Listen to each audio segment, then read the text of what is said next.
Thank you. Please be seated.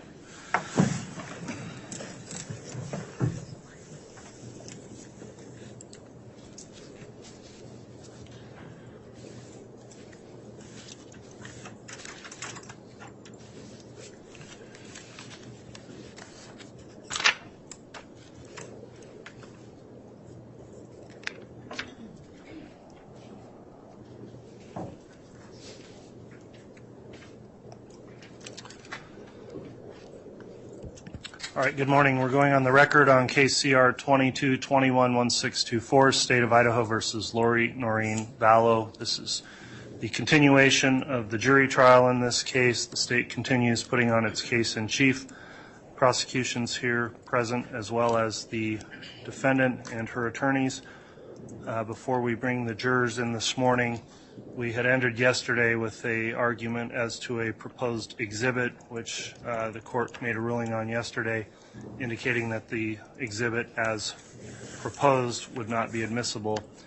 The court's been advised now that an updated, amended exhibit's been prepared, and due to the nature of the legal argument, I think it would be appropriate to hear the issue before we bring the jurors in. And in the matter of efficiency, the court would note received a courtesy copy of the proposed exhibit and have reviewed that, and I believe the defense has as well. So as we get started this morning, let's talk about the issue of the next witness's proposed demonstrative exhibit, which I believe the state's offering under Rule 1006. Ms. Smith, I believe you'll make argument as to the admissibility of that exhibit. Is that correct? Yes, Your Honor. All right. If you'd like to present argument at this time, I'll hear that, and then I'll give an opportunity for the defense to respond. Thank you, Your Honor. Without repeating the state's position yesterday, the amended exhibit, I believe, addressed the court's concerns. The headers were removed. Any slide, and we respect and absolutely will do whatever the court, we suggest that it's admissible, but respecting the court's order, we removed any slides that could even border on argument. We removed any slides, we even removed a timeline which the court had said was allowed. It is simply representative text in summary, and representative data in summary from the iCloud. It was cut and pasted directly from what's already been admitted as part of States 29. Those documents, the iCloud, Lori for Style at iCloud.com, the documents and data in Lori for Lolly Time in iCloud.com have already come in. So these items are already in evidence, and similar to has been allowed for a few witnesses. This witness reviewed, and his responsibility within the FBI to review in detail iCloud. He did that. And to aid the jury and to aid him in his testimony, this exhibit would allow him to testify as to texts that reflect the content, reflect the ideas in the defendant's own words. These texts are the defendant's own words or conversations with her co-conspirators. They are conversations that show the defendant's state of mind, motive, intent. It certainly establishes that there's no mistake in this plan.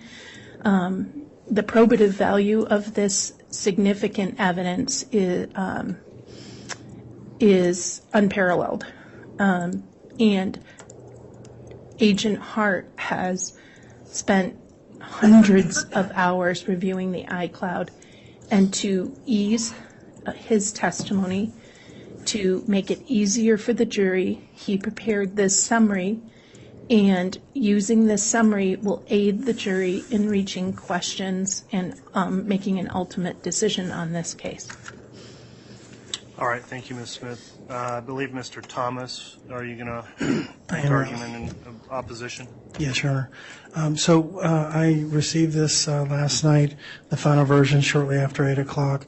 We were reviewing that last night and this morning, and in our review we found multiple pages that have impermissible hearsay. I understand that the court is willing to allow in hearsay of co-conspirators pursuant to evidentiary rule, but on pages 2, 5, 7, 15, 43, 46, 72, 73, 75, 80, 81, 82, 83, and 84, there are numerous impermissible hearsay statements from either witnesses who have testified already or witnesses who have not been called, including Melanie Boudreau, Cole Vallow, Zach Vallow, some unlisted individuals, Audrey Barattiero, and Sidney Woodbury. We believe that this is far outside of what Mr. Hart will be able to testify to, and if he testifies to anything that what these people said, if he gives any commentary, then that's going to be impermissible hearsay, and he's just going to read impermissible hearsay into the record. And so I would ask that this be excluded for those reasons. All right, thank you, Mr. Thomas.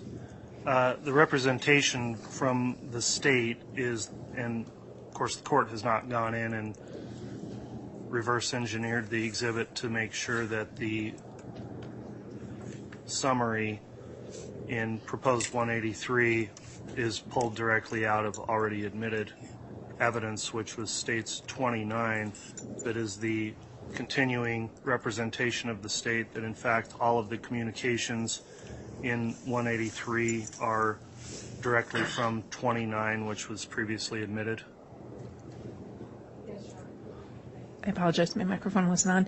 Yes, Your Honor. In fact, to ease any concerns the defense might have with that, we have actually placed on thumb drives as states exhibits 29C and D the entirety of the Lowry time at iCloud.com and the entirety of LoriForStyle.com, as we have, our practice has been in this case to prevent hundreds of thousands of pages being flooded the court file.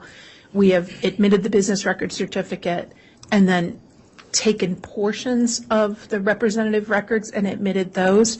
But to ease any concerns, anticipating what defense counsel might suggest, the entirety of Lowry time is on one thumb drive, the entirety of Lori for Siles is on the other.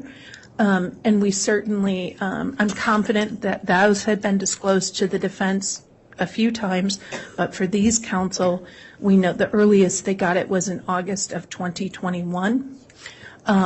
And it was in that production they received. So it's a duplicate of what they received. It has been verified, the copy by Agent Hart.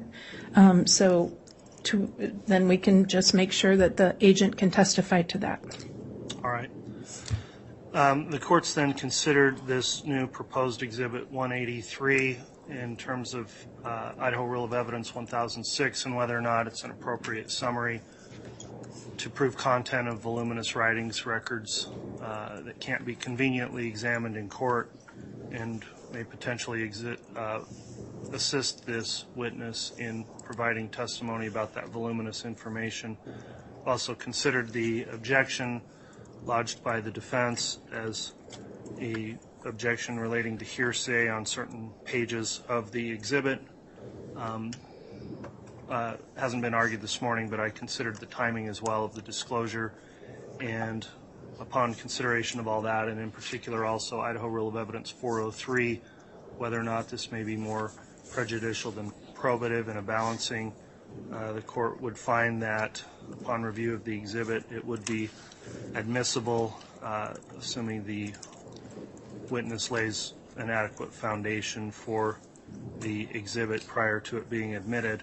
The hearsay objection is overruled, as the court would find that was waived upon the entry of State's Exhibit 29, which was previously admitted, I believe, without objection in the case. And so these are portions of an already admitted exhibit. Also, in terms of the timing here, because it contains the same content of the previously admitted exhibit but in a shortened version, and also that it removed the argumentative nature of what was included in there, the court would determine that it now does appropriately comply with Rule 1006 as a summary that may be used by the witness. So I'm making just a provisional ruling at this point, subject to foundation being laid by this witness to get that in, but the concerns raised yesterday have been overcome with the new proposed exhibit, so the objection on those grounds is overruled. May I be heard on a motion to reconsider here? Go ahead, Mr. Thomas. The issue I have, Your Honor, is that if the court doesn't require that the state take these out in these particular pages, 14 different pages, that the state has indicated that these are voluminous documents. We had no idea that they were going to pull in these hearsay statements. We had no idea that they weren't going to actually call any of these people that I've indicated, and it would be ineffective on our part should we just roll over and allow this to happen. And Your Honor, I believe that ineffective assistance of counsel is a big deal, and I think that this state could cure this by pulling out those items that were in this hearsay, that are hearsay within this. I understand that it has already been admitted as an exhibit, but to have the jury hear impermissible hearsay just because of a mistake on Ms. Vallow's counsel, that we allowed this to come in without the objection of hearsay, I think would be detrimental to Ms. Vallow's case. All right, any response to that, Ms. Smith? While I respect and admire defense counsel's creative advocacy, one, it's not an impermissible hearsay. It's the defendant's statement. We're not offering the statements of any of the people in there for the truth of the matter asserted other than the defendant. Those provide context for that. So while I applaud the advocacy, the law is clear. The defendant's statements, when offered by the state, are admissible. The statements of the others are not inadmissible hearsay in that we are not offering for the truth of the matter. For example, the comment that Ned was in Charles is been in multiple times, sometimes without objection, and we're not offering it for the truth of the matter asserted that Ned was in fact in Charles Vallow. We are offering it for the response that the defendant made to this case. So one, it's not inadmissible hearsay. Two, defense counsel has multiple reports on this, and the characterization of ineffective is just simply misplaced, though I understand and respect the advocacy. It's just flat out not accurate. The appellate record on this will be clear, and the state has no concerns offering this exhibit in the context it's been put forward and offering and purporting the defendant's own statements. So for that reasons, legally, the defense's position is unfounded. All right. Well, I've considered the request to reconsider the ruling offered by Mr. Thomas and the response from the state on each of those pages. I haven't made any determination that it is or is not hearsay. They are statements of other persons apparently contained in those pages. Whether or not they fall within impermissible hearsay has not been determined. What has been determined is the exhibit from whence these come was previously admitted, and to the extent if there is any hearsay in there, it may or may not be permissible hearsay, but the defense will be allowed to cross-examine on those issues as well as it relates to whether or not the credibility could be attacked or they could be impeached if in fact it is a hearsay statement, which is inherently less reliable than direct statements. So the court doesn't find a reason to modify my prior ruling based on that finding. So that'll be the determination as it relates to the proposed exhibit 183. Before we get started also, as I'm thinking through with this witness counsel, the defense had raised an issue yesterday also as it relates to concerns that the witness may have violated the exclusionary rule. If there's going to be extensive argument on that beyond me just doing the normal question I'm giving to all the witnesses, I'm wondering if perhaps we shouldn't start there with the witness also outside the presence of the jury. If you think you're going to probe into whether or not the witness may have violated the exclusionary rule, I think it might be more appropriate to do that examination outside of the juror's presence. Yes, Your Honor. You do intend to do that? Yes. Okay. With that, then, I would find that it's appropriate to conduct that voir dire on that issue without the jurors present, so that we can get into if, in fact, there was any violation of the exclusionary rule. The witness can disclose that without having the jurors hear that information. So if that's where we are on the issue, I would suggest we then call the witness, have him brought in, go through the exclusionary rule issue, and then, assuming the witness stays on the stand, we'll bring the jurors in after that if the court does not find that he is excluded. Thank you, Honor.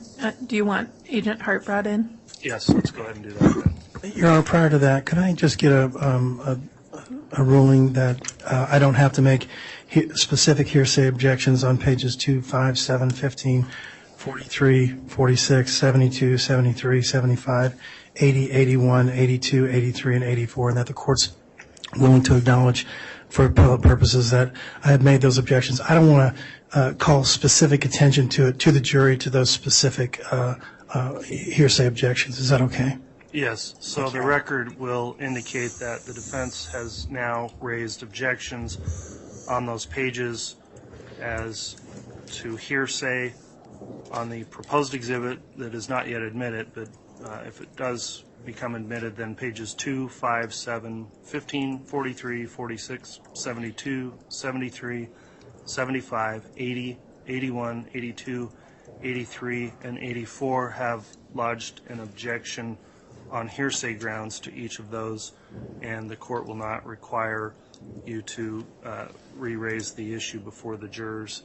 And again, I don't have those in front of me. If you think for some reason it should be raised again, you're not prohibited from bringing it up, but it's lodged in the record that you've made your objection. Thank you. Your Honor, if the state may at some point get that list, that went pretty fast, and that we heard about it in chambers but couldn't write it down fast enough.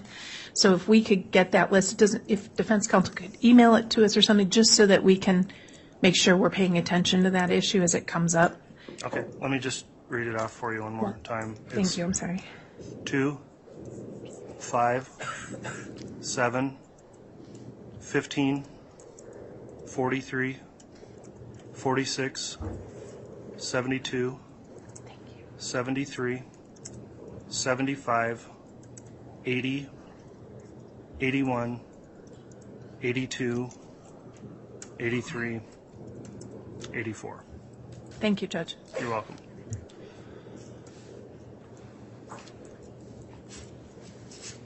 Okay, let's go ahead and have the next witness called and sworn then, and we'll go through an initial voir dire on the exclusionary rule issue.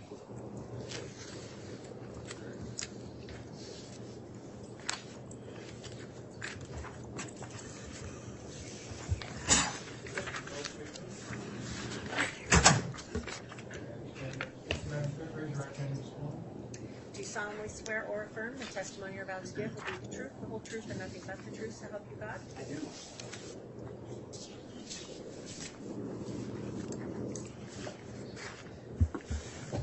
Your Honor, as the witness is taking the stand procedurally, do you want the state to go first on this inquiry, or? The court, I just want to make sure I'm standing where I need to be. Yes. If you'll give me just a second, counsel.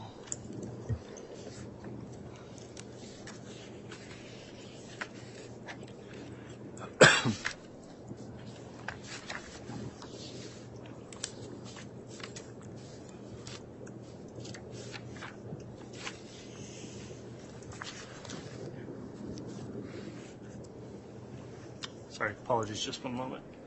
I would have a brief consultation.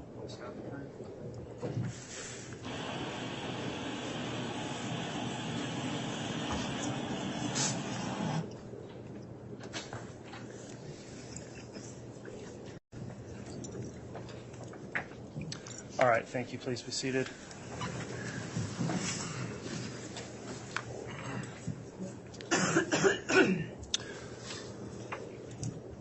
All right, at this time then, Agent Hart's been placed under oath.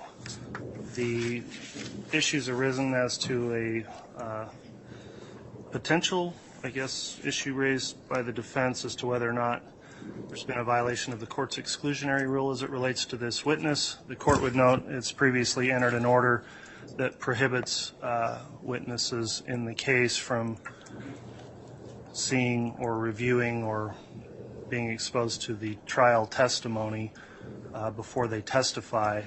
And so, because the issue's been raised specifically, I would ask the state if you want to conduct any voir dire on the issue of the court's exclusionary order, then I'll allow the defense to cross-examine on that narrow issue.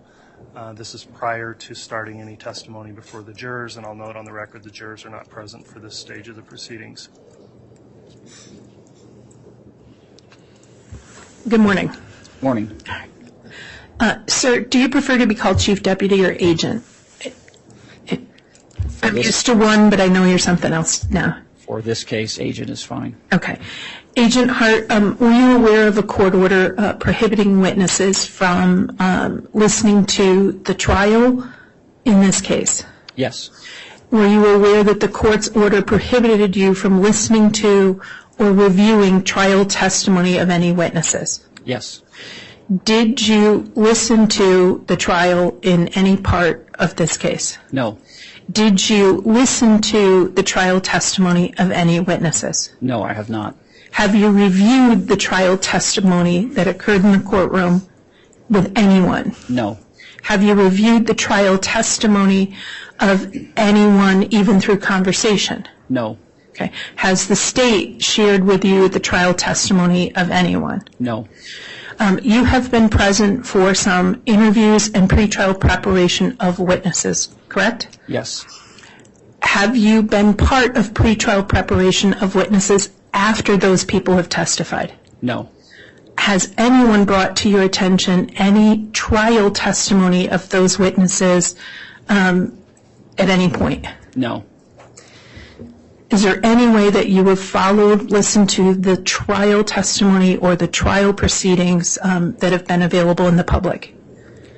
No. Prior to the trial beginning, we received a strict instruction from the prosecution regarding those matters, that we were not to speak with other witnesses regarding their testimony, and we were not to watch any television, read any newspaper media, online media regarding the trial. I've obeyed that order rigorously. Okay. Thank you. I have nothing further. Thank you, Agent. All right. Thank you, Ms. Smith. Mr. Archibald, you can inquire.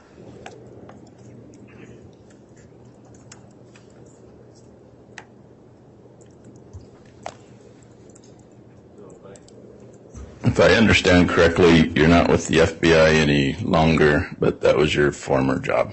That's correct. And as your former job as an agent with the FBI, was it part of your duties to review all summaries from other FBI witnesses? I guess I don't understand your question when you say FBI witnesses. There's been a number of FBI witnesses who have testified in this trial. Are you aware of that? Yeah, FBI employees? Yes. Yes. Have you reviewed their statements? No. Did you coordinate with anyone about what other FBI witnesses were going to say and what you were going to say? I was part of the investigation from its inception, and so during the course of the past 3.5 years, on a number of occasions, I have met with our FBI analysts, our FBI forensic accountants. I approved reports that they wrote during the course of the investigation, but I have not discussed their testimony with them in any way. So they would prepare a report, you would review that, sign off on it? Correct. Has there been anyone from the FBI who's been attending this trial? Objection. Relevance. This is about his exposure to the proceedings in the courtroom. This isn't about who was where. I'll rephrase the question. Okay, go ahead, Mr. Archibald. Is there anyone from the FBI sitting in the courtroom right now? Objection. Relevance. It's not relevant, I guess, if they're not testifying. Has the person who is from the FBI, who is sitting in this courtroom, have you had conversations with him about what's been happening here in court? No. Have you received any emails or texts from this FBI person who's here in the courtroom? No. Objection. Relevance. It needs to be more narrow than that, Mr. Archibald. It's whether it relates to observation of any trial testimony. So this FBI person who's in the courtroom, has he provided any information to you about what other witnesses have said? No. Have the prosecutors relayed any information to you about what witnesses have said? No. In fact, on a number of occasions, I've been asked to leave the room so that they could discuss those matters. Have the local police from Rexburg or Madison County or Fremont County provided you any information about what's been testified here in court? No. All of those individuals have been very cautious and careful, as instructed by the prosecutors, not to discuss those things. Okay. Well, thank you, Agent. All right, counsel, with that line of questioning, then, the court did not find any rationale behind a objection under the exclusionary rule. The witness has indicated compliance with the court's order as it relates to the Rule 615 of the Idaho Rules of Evidence and the order that was entered in the case, so I don't find there's been any violation there. So with that, we'll go ahead and bring the jurors in, and the state can commence with its direct examination.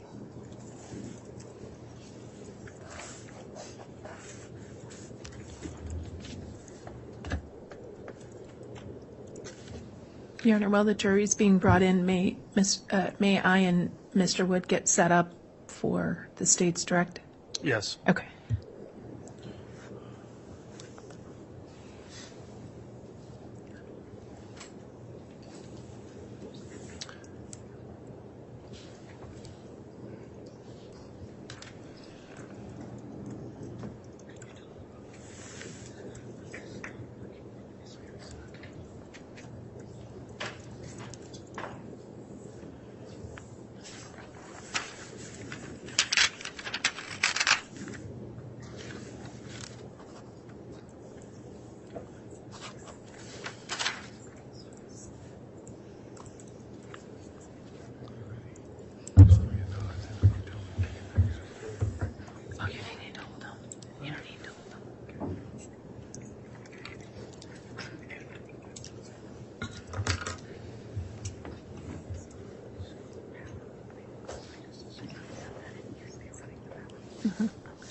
But we're still going to do full start.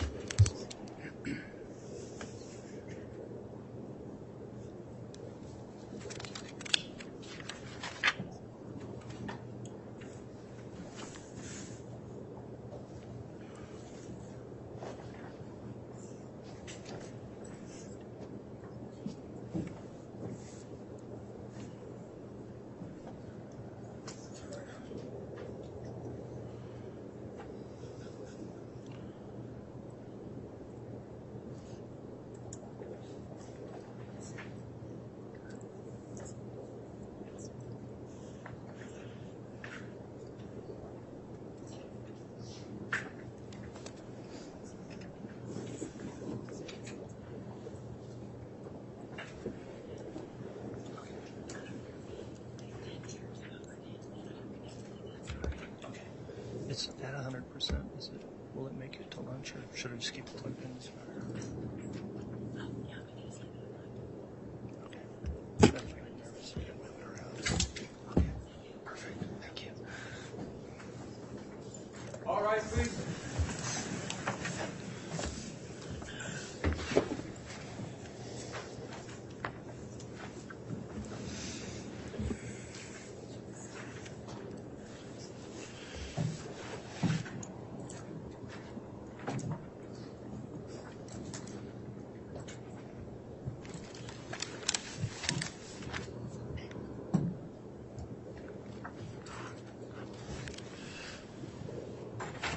Jury's all present and accounted for, Your Honor. All right. Thank you, Mr. Bailiff. Please be seated.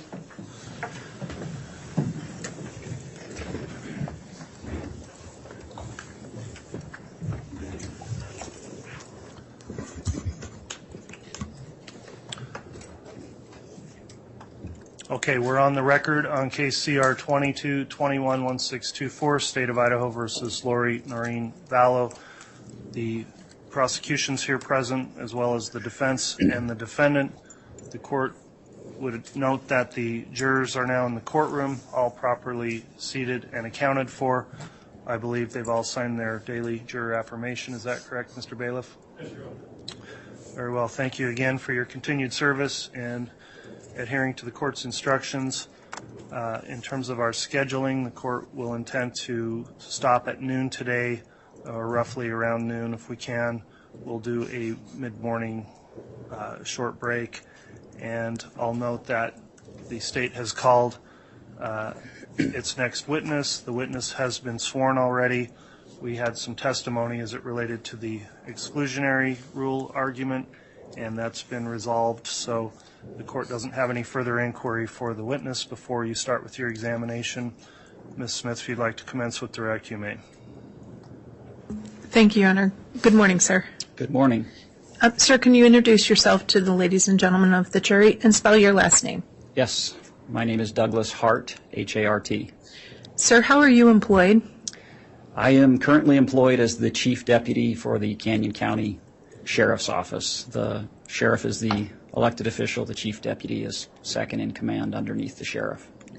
How long have you been at the Canyon County Sheriff's Department? Approximately 8 months. Okay. How long, where were you before that? From 1995, September of 1995 through September of 2022, I was employed as a special agent for the Federal Bureau of Investigation.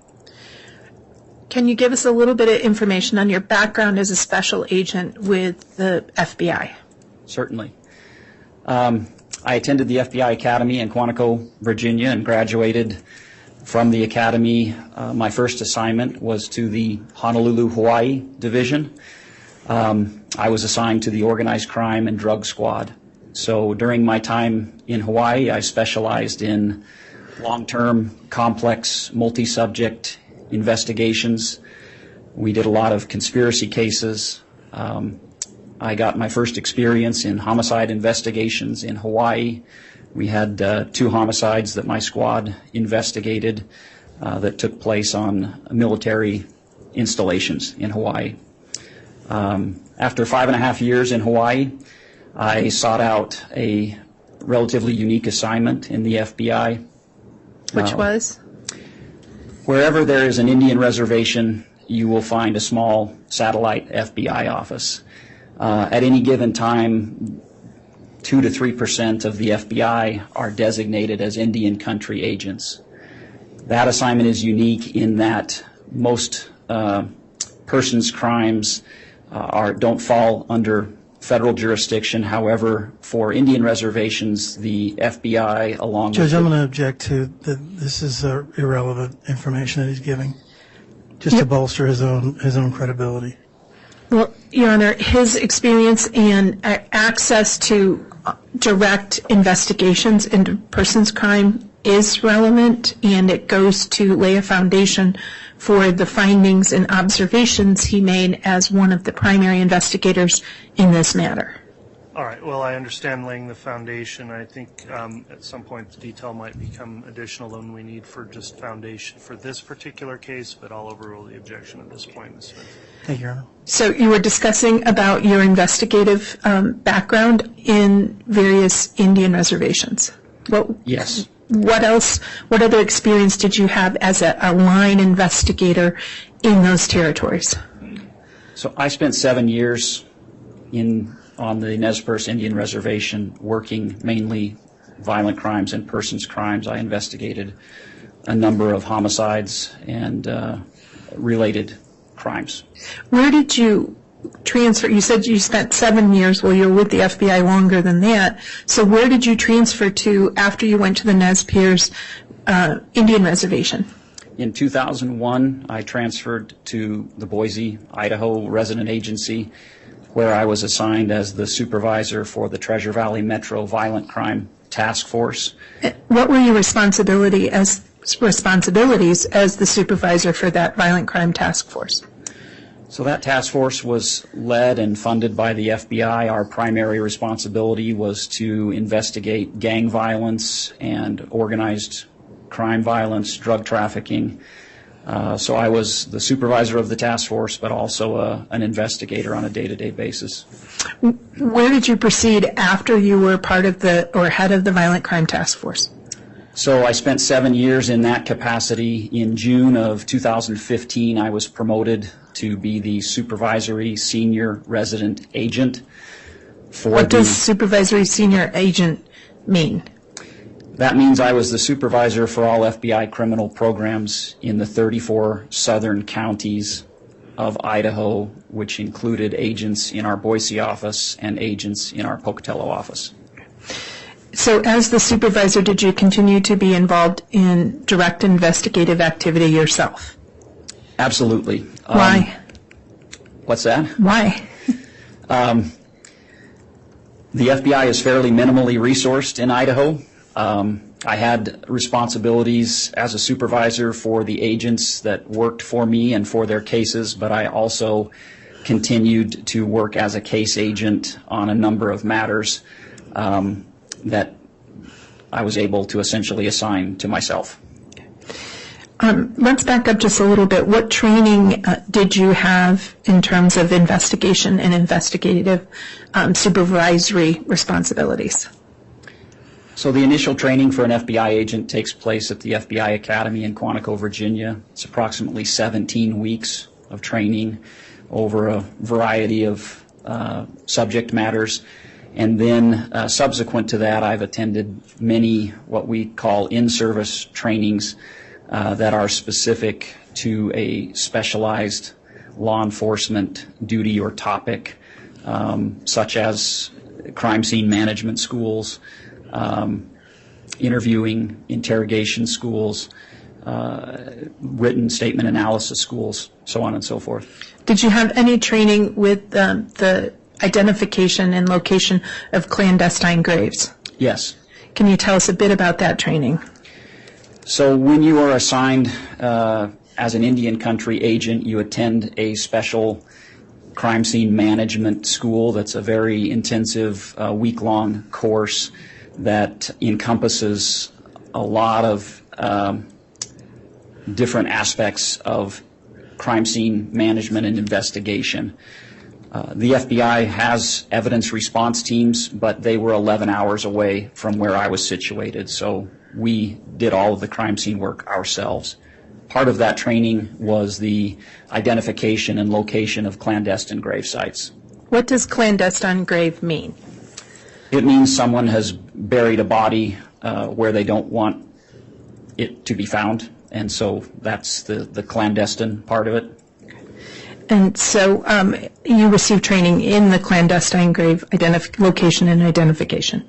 Location, identification, as well as grave exhumation. Okay. What does that mean? That means the process of exhuming a body that's been buried. There are techniques and measurements that are required as you undertake that endeavor in a crime scene. It has to be done very carefully and according to strict procedures. And you talked a bit about your training, and now let's talk about approximately how many cases have you been a criminal investigator on in your overall capacity with the FBI? Hundreds. It would be hard to put a specific number on it. Approximately how many homicides have you been part of the investigation of? I would say conservatively between 20 and 30 homicides. Okay. And how many cases have you been involved in which involve crimes against children?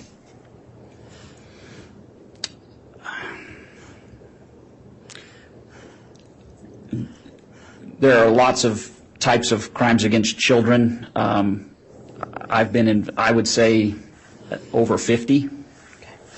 Any of those cases involve investigations into missing or suspected abducted children? Yes, several. Okay. What was your role? Well, let's do it this way. What was the FBI's role in those cases in investigating missing or potentially abducted children?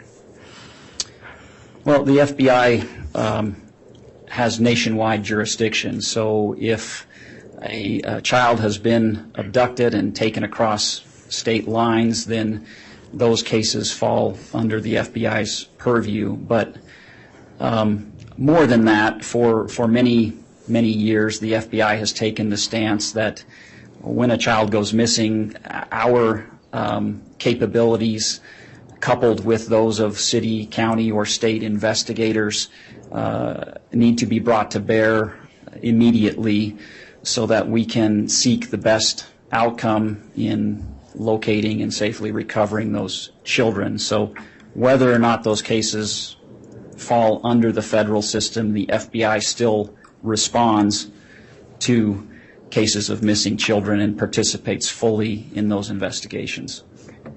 Whether or not they're the lead, they always support the local law enforcement on trying to find the children. Correct. How many of those cases have you been involved with personally? A true child abduction or missing child case is fairly rare, but I have been involved in between 6 to 10 of those cases during my career. And in that time, you mentioned earlier about responded rapidly. Why is that? Well, we know from studying these cases that if a child is going to be killed, they're typically killed within 24 hours of being abducted. And so you have a very small window in which to respond and utilize all of the tools and resources that we have working cooperatively with our partners to try to locate and recover that child. Your Honor, as a procedural matter and to aid in getting ready for some exhibits, the state requests permission to display States Exhibit 29C and 29D. The entirety of 29 is are the iCloud records for Lori Vallow, as documented through Lolly Time at iCloud.com and Lori for Style at iCloud.com. C and D are the entirety of both records, and given that in a few minutes we'll be displaying some of those, I need to move for those admissions right now so that Mr. Wood can get resources up. All right. Can you clarify for me? Previously, we've admitted 29. Is that correct? Yes, Judge. Those records were admitted with the stipulation on the business record certification with the defense. And A was as to, let me pull up my exhibit list so I don't misstate.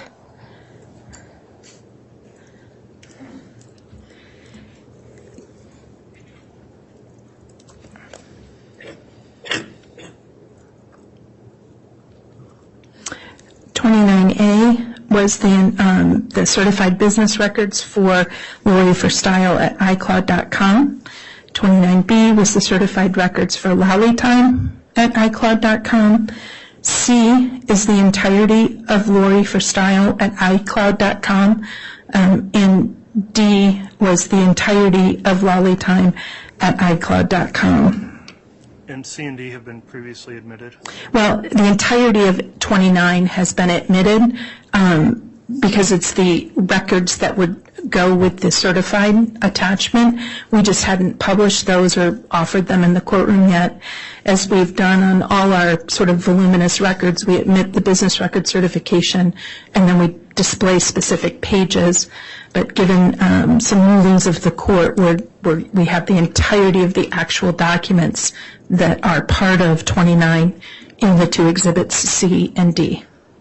Okay, well, they are separate exhibits, so still I don't believe they've been offered and admitted. So for purposes of the record, before we begin any kind of publishing from them or reference, I think we need to go through that procedure. Okay, Your Honor. May I ask the witness be shown States Exhibit 29C and 29D, please? Yes. Thank you, sir.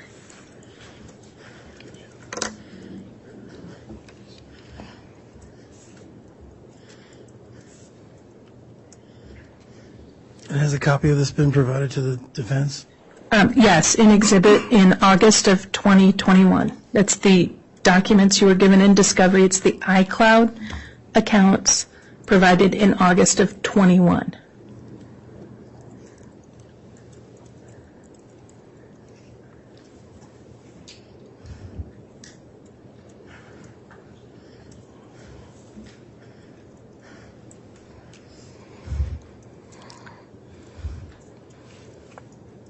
All right, go ahead, Ms. Smith. Thank you. Agent, looking at, do you recognize states 29C and D? I do. How do you recognize two thumb drives? On these two thumb drives are the copies of the Lori for Style at iCloud.com, iCloud contents, and the Lolly Time at iCloud.com contents. My initials are on each of these thumb drives. Okay. And you helped prepare those to make sure that you could make sure those records as part of the business records were the ones you looked at. That's correct. Okay. And you observed those, and the only thing on those two thumb drives are the entirety of Lori for Style at iCloud.com and the entirety of Lolly Time at iCloud.com. Yes. Okay. C is Lori for Style at iCloud.com, Yes. and D is Lolly Time at iCloud.com. That's correct. Okay. How do you know that? Because I'm the one who made the copies of the thumb drives. From the business records? Correct. Okay. And the thumb drives are marked? Yes. Move for the admission of States Exhibit 29C and 29D. Any objection? Yes, Your Honor. We would object to any hearsay contained therein, and we believe that there is multiple layers of impermissible hearsay, so we'd ask the court not to admit those. All right, what's the response from the state? Your Honor, any statements of the defendant in her own words are being reflected in that document. Any statements of co-conspirators are admissible and not considered impermissible hearsay. So communications between her, Alex Cox, other co-conspirators, including Chad Daybell, are relevant and admissible and allowed before the jury. Anyone who is not a co-conspirator, their statements aren't being offered for the truth of the matter asserted. They're simply being offered to provide context as to what the defendant's response was. It goes directly to motive, intent, that there's absence of any mistake on this issue, and therefore are highly probative and relevant. All right, and could you, I know I've already asked this, but could you again explain to me how these tie into 29? Not a sub, but just the Exhibit 29. Exhibit 29 was the certified business record, and at the beginning of the case, the defense agreed with the state that if we admitted the certification of the business records, that the state could produce various portions of those records rather than the record in entirety. We recognize that the rule typically requires that you admit the entire record with the certification, but because of the volume of documents that we've offered, we admitted select portions by agreement. These are the actual entirety of those business records. So in some respects, 29 as to Lori for Style and 29 as to Lolly Time are more complete than any of the other business records we've done because it's the entirety of those records. And so the court has before it the certification, and the agreement was that the underlying records came in and in fact have been used with multiple other witnesses, but not in their entirety, without objection. Nate Duncan, Detective Hermosillo, referenced by Detective Pillar. So these records have been referenced by multiple individuals, and now the state is providing the entirety of both business record sets to the court. All right, thank you for the explanation, Ms. Smith. So the court's considered the objection of the defense on 29C and D. The court's also considered previous ruling allowing for the admission of Exhibit 29. The court will overrule the objection as it relates to the hearsay objection, finding that because these are the accounts of the defendant and the statements therein made by the defendant would not be subject to a hearsay exclusion, and those other statements in there, as noted by the state, would not be subject to hearsay also, as they are not being offered for the truth of the matter asserted. Also, that there's been essentially a waiver of further objection where the information contained in 29C and D where 29 was already admitted and multiple witnesses have already testified to information contained within 29. C&D is the entirety of that information from where that other testimony came from, that it would be appropriate to allow 29 C&D, which is the complete version of the records, to be admitted. So for that reason, exhibits 29 C&D will be admitted. And finally, also finding that this witness laid an adequate foundation upon identifying those thumb drives. So exhibits 29 C&D are admitted. Thank you, Your Honor, and we appreciate that, and we would ask that the court require that the state or the court provide us with copies of 29 C&D so that we can review those so that they do accurately reflect what is purported to be on those. We don't have time to go through 100,000 pages of documents right now, but we would ask the court to give us this weekend to do that. Okay. If they're obviously electronic copies, I believe, can be provided to the defense if they haven't already been provided, and those need to be provided to the defense before the state rests. So would it be acceptable if we just tell them where in the discovery it is located? Because it takes a long time to copy these, and they already have it at least once, if not twice, in discovery. Happy to show them where to find it. Okay. And, Your Honor, I'm sorry, may I speak? Go ahead. My concern is that they're going to introduce something that we may or may not have or may not be able to access. I would like the court, if it's possible, to make copies of that and give it to us, because I want to know exactly what's on that jump drive specifically that's admitted into this court for the jury to view.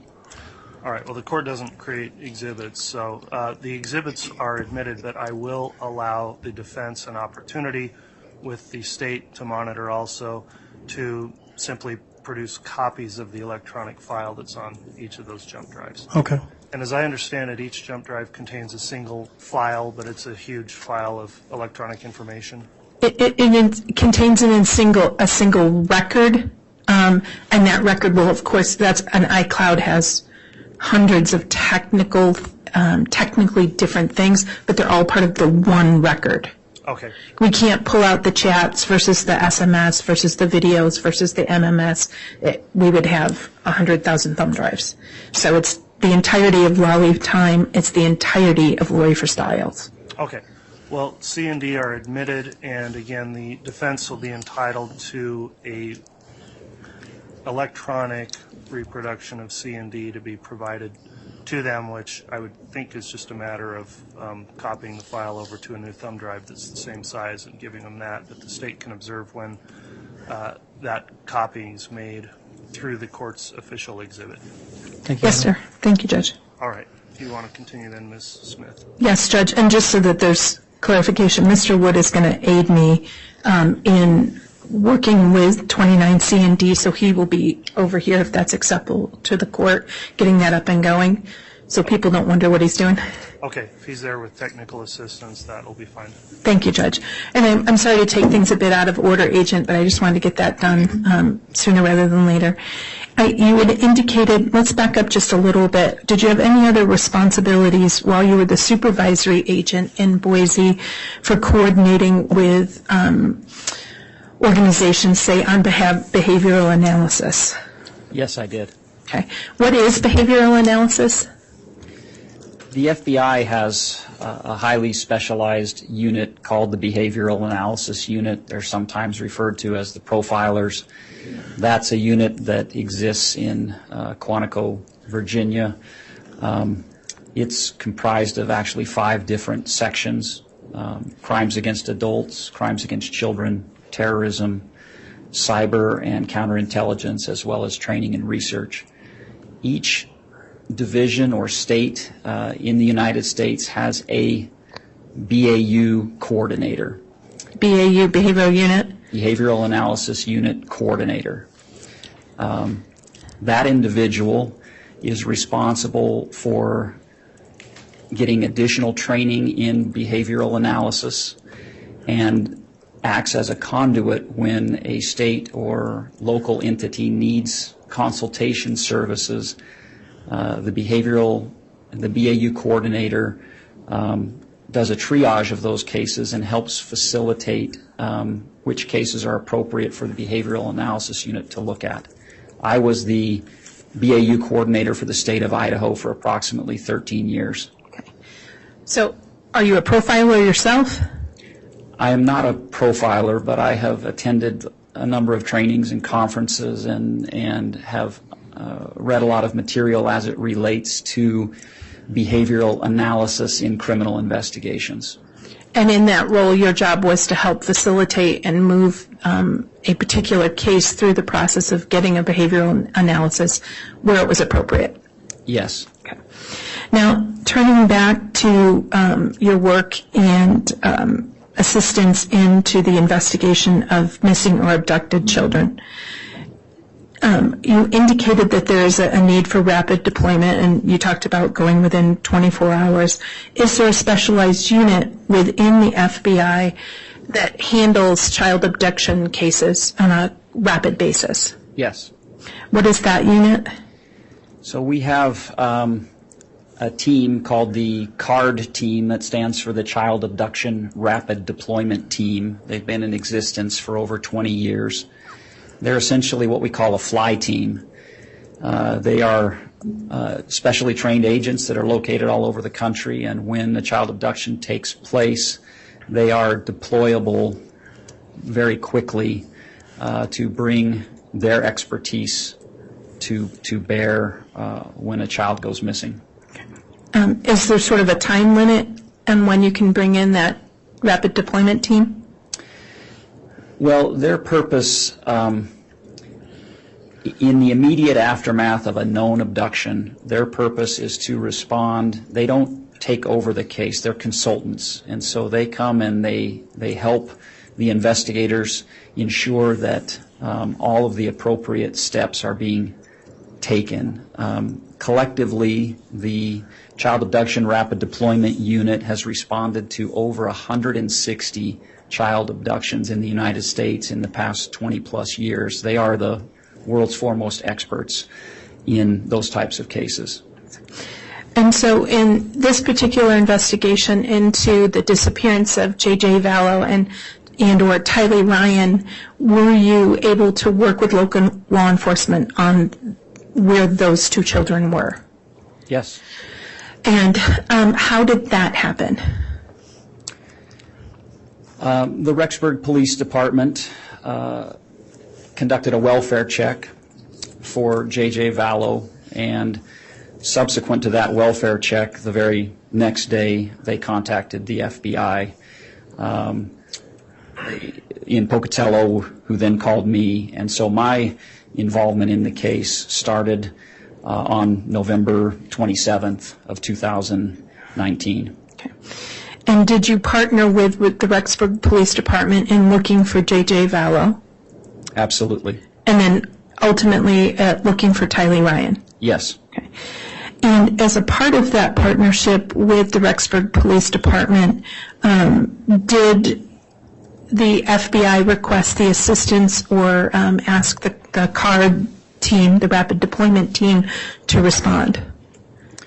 We consulted with both the Behavioral Analysis Unit and the CARD team. We did not ask for a CARD team deployment. Well, why not?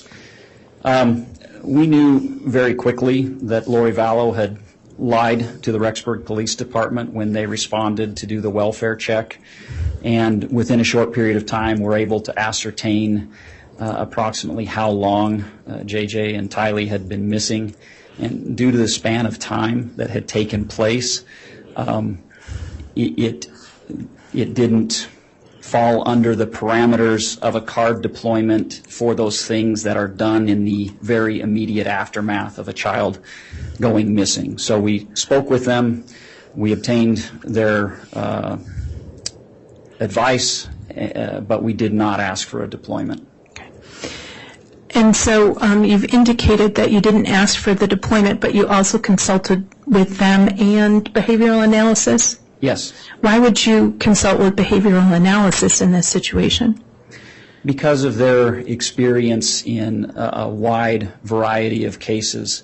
And so they have background and expertise that your average agent does not possess. And so when you have a complex, complicated case, we consult with them to try to get the best advice to help us as we proceed forward with the investigation. So when you say get the best advice, does that mean helping you analyze evidence and assess and maybe reach conclusions? No, the behavioral analysis unit would give advice. For instance, if we had a critical interview, we might talk to them about that subject and get some strategies that they may suggest for the most effective interview techniques. But in this instance, and they can provide an analysis of their own, but in this instance, most of the analysis in this case was done in-house by us here. Okay. And when you say in-house by us here, when you say analysis, what does that mean? Well, an analysis simply means looking at and reviewing various types of records and data. There's a vast spectrum of information that's valuable to us in these investigations, from business records, cell phone records, iCloud records, so on and so forth, video records. We review all of those things to look for evidence relevant to the case. And so when you say evidence, that means common ideas, investigative leads, themes or theories that the investigators need to follow up on. Yes and no. How yes and how no? So yes, in the sense that when we are trying to determine a motive for a crime, there may be a theme that is relevant, that gives us an indication as to why an individual may have committed a crime. No, in the sense that we are fact finders, and so our job is to investigate thoroughly and carefully and completely in an effort to solve the crime and develop evidence of who committed that crime. And in that sense, we aren't driven by a theme or a concept. We're driven by evidence. We follow the evidence that we find. You follow the evidence where it goes. Yes. And if it's centered around a particular subject, you follow that subject wherever it goes. Correct.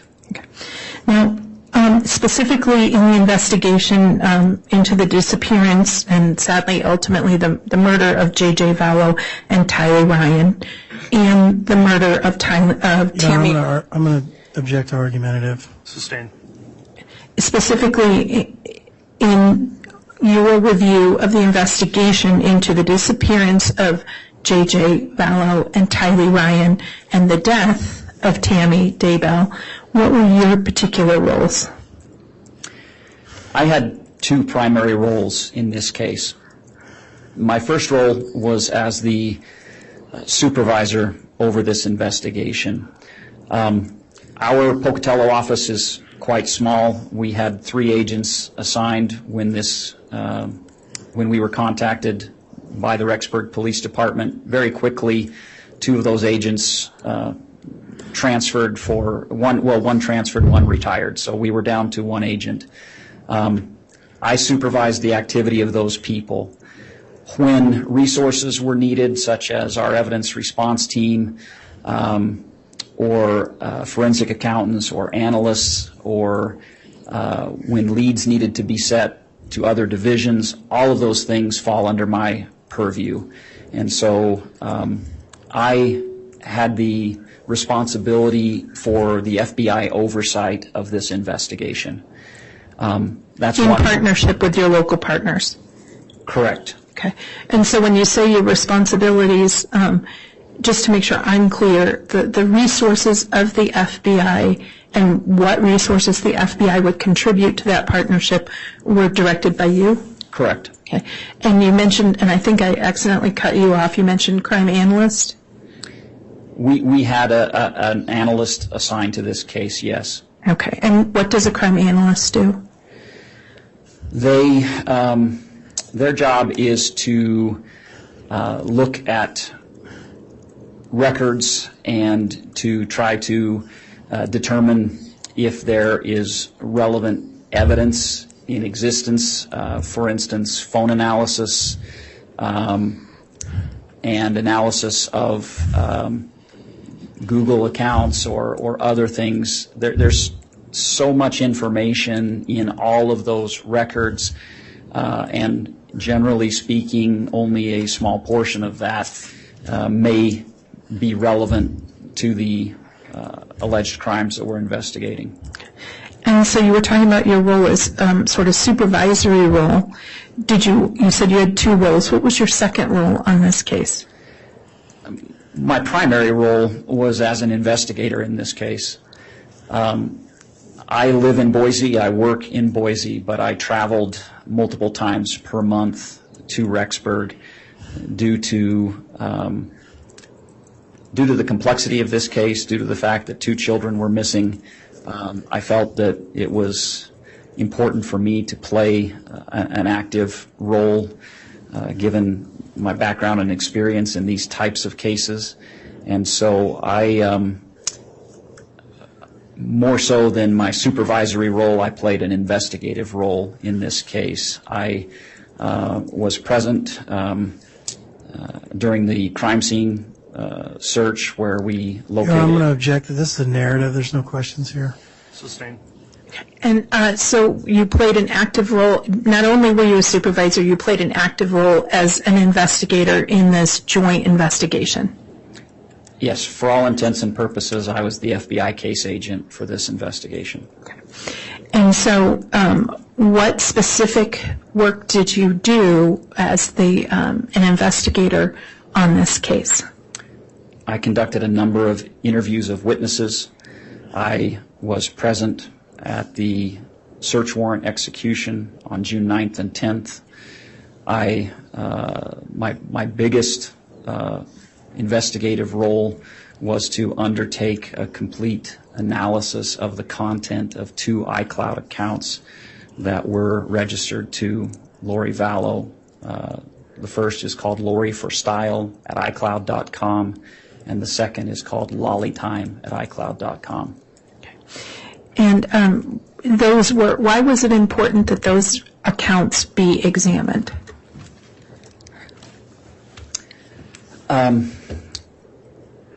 Because of the value of the information that's contained in those cloud storage. When you say the value, can you help us understand why such accounts would be valuable to investigators in this situation? Sure. The iCloud is simply the storage or backup for your Apple iPhone usage. Our phones are not phones anymore. They're phones, they're email accounts, there are cameras, they contain photos and videos. We have text messaging, we have multimedia messaging.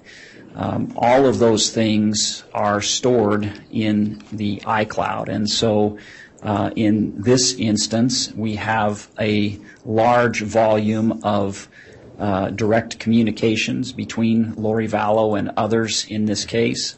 We have a number of photographs and videos and emails and contacts and notes that are all relevant to this case that were discovered during the review and analysis of the iCloud account.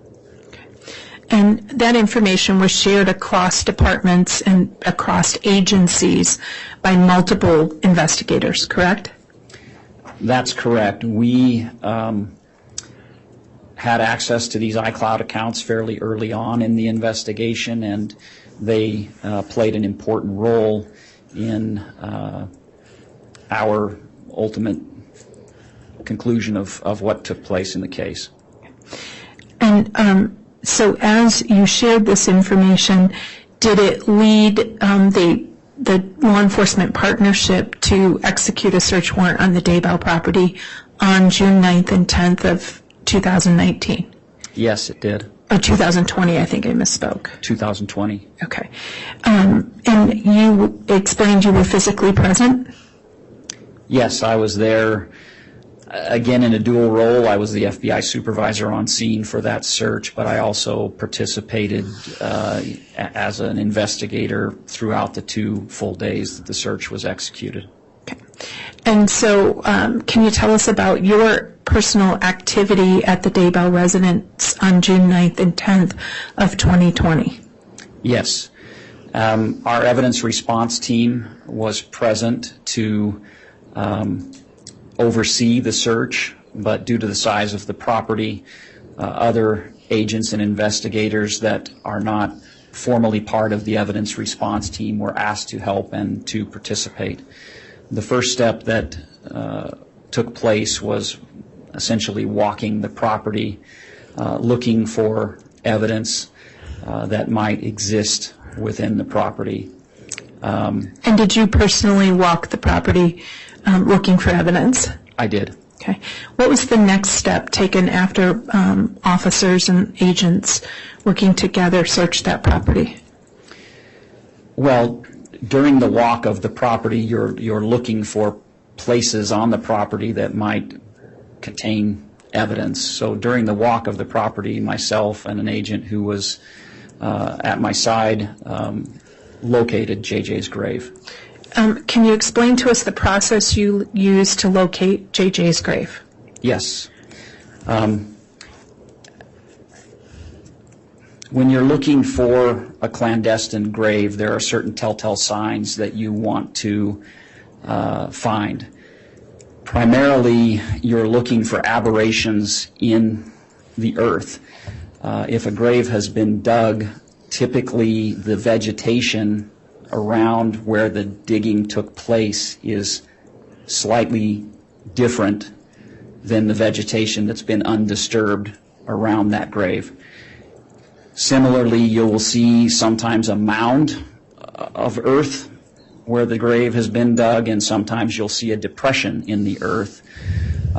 In this instance, I was able to observe a slight change in the vegetation where JJ was buried, and then upon closer inspection, I was able to see that there was essentially a seam around the grave where the sod had been cut and then replaced, and so you could feel with your hands that there was the outline of where the grave had been dug was present there. So when you say feel with your hands, did you actually feel the ground yourself? I did. Okay. And that area was photographed, correct? Yes. Okay. Your Honor, the state requests that just so that the witness looks at these again, that the witness be handed state's already admitted Exhibit 170C, 170D, 170E, and 170H.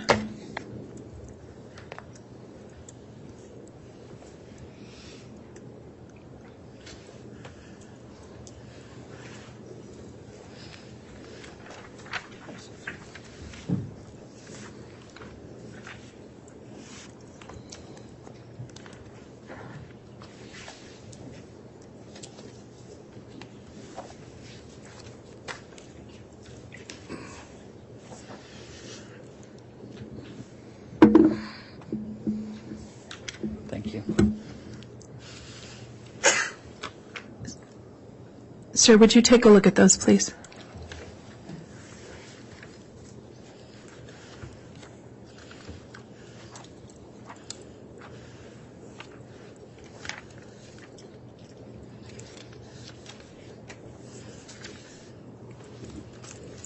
Okay.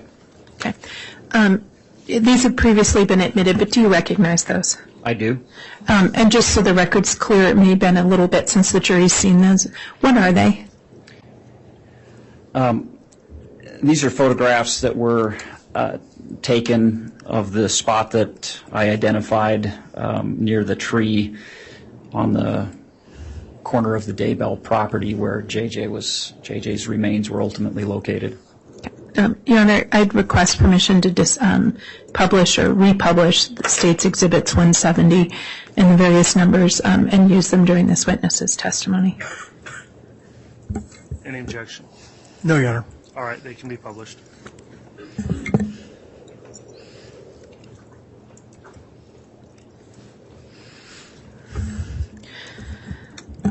So you indicated a discussion on a change of vegetation. I would like you to chat with us if you see that in States Exhibit 170C.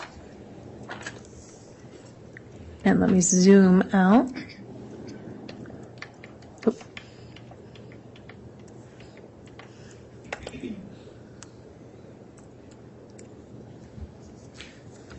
Yes, so this is a faraway view. The subsequent photographs will be a little more telling, but essentially you can see right here this little spot.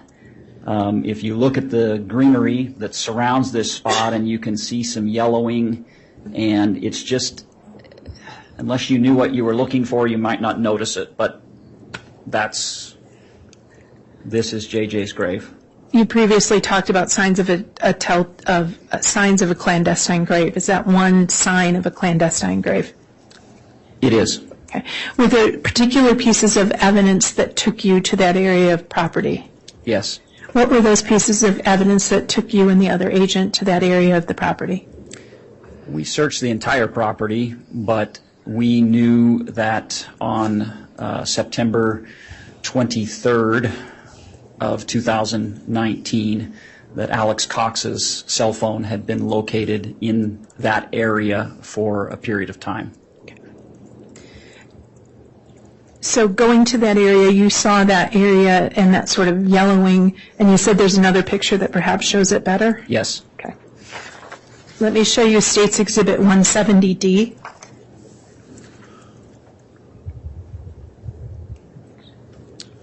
Is that the better view of what you were talking about? Yes. This is a close-up view, and so you can see the vegetation here is fairly long and lush, but you have this slight area here where the vegetation simply isn't growing as well, and you can see a defined outline. You can even see some edges here, and so that ultimately ended up being where JJ's remains were found. Okay. And you indicated that you felt the ground in this area. Is that the area that you felt the ground in?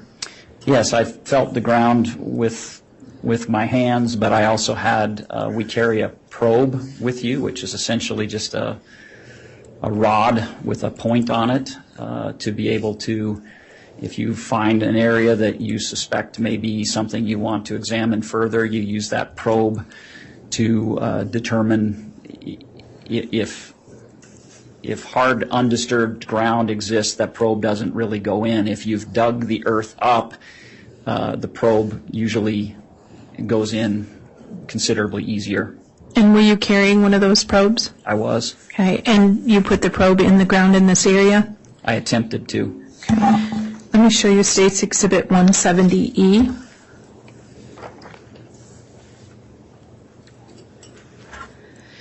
Is that one of the areas where you attempted to put the probe in the ground? Yes, that's just an even closer up shot that essentially shows the seam, or one of the, if we look at it as a rectangle, it's just one of the seams that existed where the sod had been cut up. And when you say the seam, and I apologize, I may not have asked you, so forgive me, turning back to States Exhibit 170D, can you outline that seam again, that area, that rectangle you were talking about? Certainly. So this would be the top right here. You can see that line there. You follow it down here. There's the bottom, and then here's the other side. So this is your rectangle. Okay. And so when you located that, was that area approximately how big, or do you know? It's quite small. The seams on either end are probably 18 to 24 inches, and then the length would be approximately 48 inches. Okay.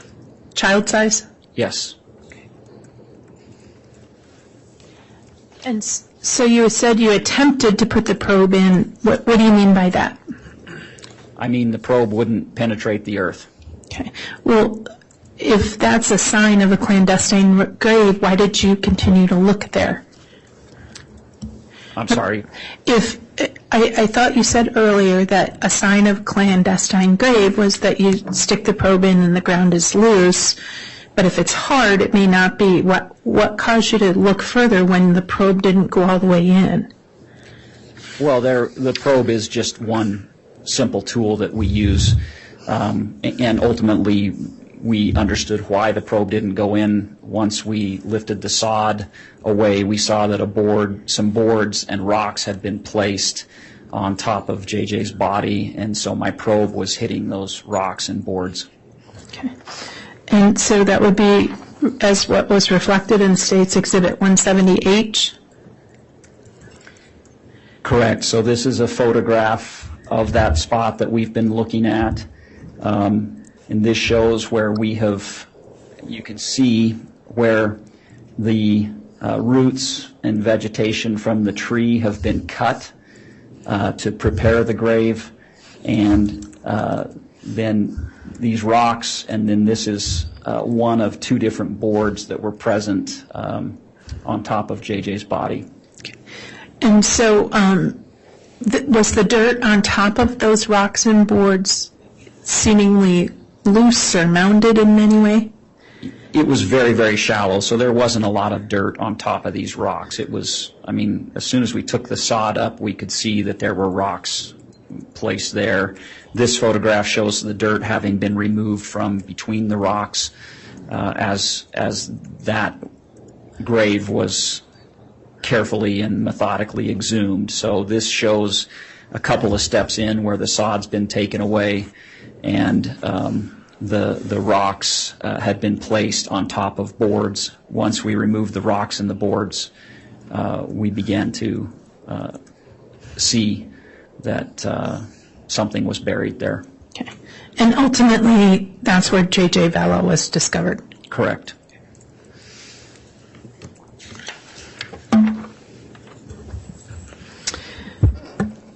Now, we're done with pictures for a while, so thank you, ma'am. You were present when JJ was discovered, but other officers took over and helped exhume JJ's body, correct? I was there through the entirety of that process. I helped exhume the grave and exhume the body, as well as helping to exhume Tylee's remains. Okay. Multiple officers had to do those things, correct? Yes, it's a large property, and there were several members of our evidence response team, along with detectives from the Rexburg Police Department, the Fremont County Sheriff's Office, and other FBI employees. And because of the way those bodies were, multiple officers were involved in helping recover those remains? Yes, that's correct. Okay. So turning to your other sort of work as an investigator on this, you discussed your work in reviewing and the value of looking at the iCloud accounts of Lori Vallow. Yes. Okay. Now, how much experience do you have in analyzing such data in relation to the other facts in the investigations to help determine sort of the facts and circumstances or motives of a particular crime or suspect? I have several years' worth of experience. The FBI specializes in long-term complex investigations, and those investigations involve, in most cases, the analysis of voluminous amounts of records. And so as an investigator, as a case agent, I've participated in the analysis of those records, of records in investigations for the entirety of my career. Okay. And you personally have worked with Apple iCloud accounts and records? I have. And you've talked about sort of the value of them overall to law enforcement, but in iCloud accounts, what specific types of data are in those iCloud accounts? Essentially, whatever is on your smartphone is in the iCloud. It's simply a mirror more than a mirror. It's a storage device of the activity of your phone. So it contains your contacts, it contains your call logs, it contains your cookies, it contains what we call carved strings, which is data that's been deleted but hasn't yet been overridden. It contains SMS or text messages. It contains MMS or multimedia messages. It contains images, videos, and the list goes on. And so all of these things are present in the iCloud. And forgive me, I heard you talk about lots of the multimedia, the pictures, the location data, the text. Does it also sometimes include things that somebody has tried to delete from their phone? Yes. In what way is that captured? In a couple of ways. So you can delete something from your phone to increase the storage on your phone, but if your phone is backed up to the cloud, typically it's no longer present on your phone, but it still exists in the cloud. So you can have data on your phone that you've deleted. That data still exists. It still is present on your iCloud. Okay. And what's a carved string? So carved strings are data that has been deleted off of the iCloud but not yet overridden. What does that mean? I'm not a super technical guy, but it's bits and pieces of messages or communications. They don't make a whole lot of sense. The carved strings weren't really of any value to us in the investigation. I just mentioned that as a part of what exists on the iCloud. Okay. And what tools do you use to look at an iCloud? The tool we use is a software program called Cellbrite. Cellbrite does not alter the data, it simply organizes it. So Cellbrite is a pretty user-friendly tool that will take the contents of the iCloud and put it in its various compartments, as I've mentioned, and then you can go in and view each of those separate places within the iCloud. And when you're using Cellbrite, does it allow you to look at the data but limit how much data you look at? Yes. So with each of the different sections of the iCloud, you can apply a filter. And so that was something that I did fairly frequently in my analysis of the Lori for Style account, not the Lolly Time, but I did use filters in Lori for Style. So when you say filters, is a filter say sort of date range? Yes, you can use a filter that's particularly called capture time. So the Lori for Style iCloud account, the earliest records date back to December of 2000. That's far beyond the scope of this investigation. And so the capture time filter that I used for the purposes of this case was October of 2018, the month where Chad Daybell and Lori Vallow first met. And so I did some cursory review of earlier data just to make sure I wasn't missing anything, but I focused my efforts on the date at which the conspiracy that's charged could have began. And what were those dates? Primarily, I would plug in October 26th of 2018, and then I would examine from that date forward. Okay. And why'd you pick that date? October 26, 2018 is the date that Lori Vallow and Chad Daybell met at a Preparing a People conference in St. George, Utah. And then you ended your filter when? On Lori for Style. There was a point in time in late November of 2019 when Lori Vallow stopped using her phones, And so the data in the iClouds stops when the phone usage stopped. And I can't recall the exact date. It's November 2019 for sure, towards the end of the month, but I can't recall the exact date. And what was the date that the law enforcement approached Lori Vallow? Lori Vallow was approached on November 26th of 2019. Okay. And then, but the data on Lori for Style stops sometime at the end of November 2019. Correct.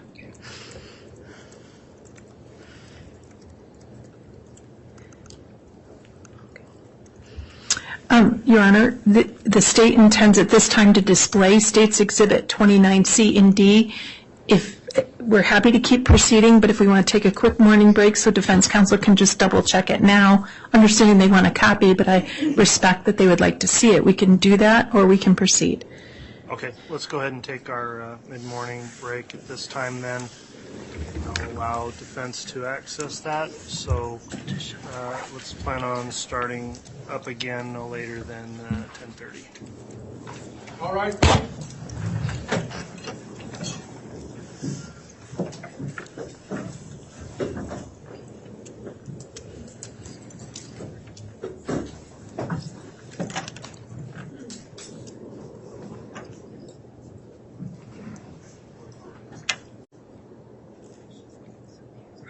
Thank you. Please be seated. All right, Mr. Bailiff, if you'll please have the jurors return to the courtroom. Yes, sir.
Just as the jury's coming in, can we approach sidebar real quick?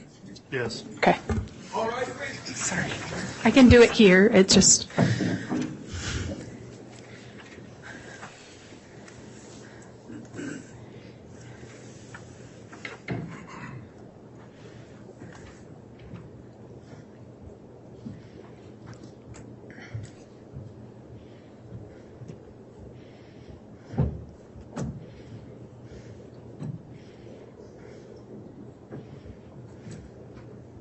Jury's off, President Counter Court, sir. Thank you, Mr. Bailiff. Please be seated.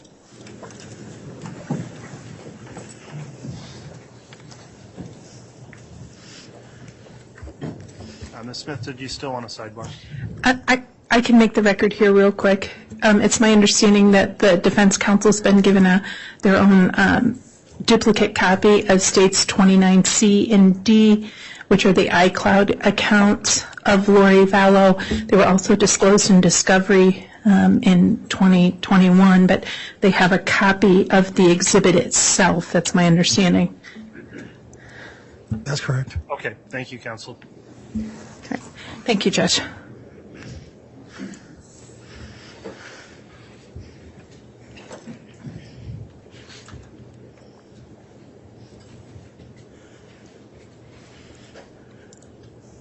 You can inquire. Thank you, Judge. Good morning again. Morning. Now, earlier you talked about reviewing the Lori for Style and the Lally time accounts and viewing that data set through Cellbrite. Do you remember that? Yes. Okay. And you've previously recognized States Exhibit 29C and D, which are the Lolly Time accounts. If you could look at your screen, Mr. Wood is loading it.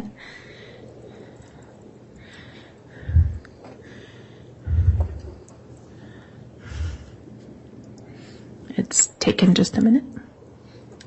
We need it. It's hooked up through the projector, the HDMI. Is your screen? So it'll be published on the, Yes, Judge. very well. Okay. All right.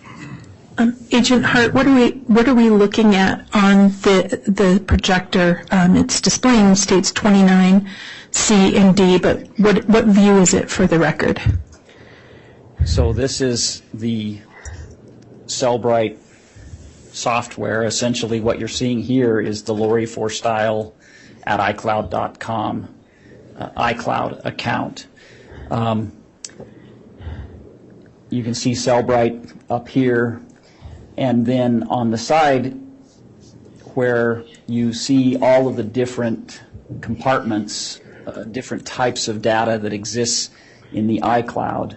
With each of these types of data, cookies for instance, they will show the number of records that exist in the iCloud.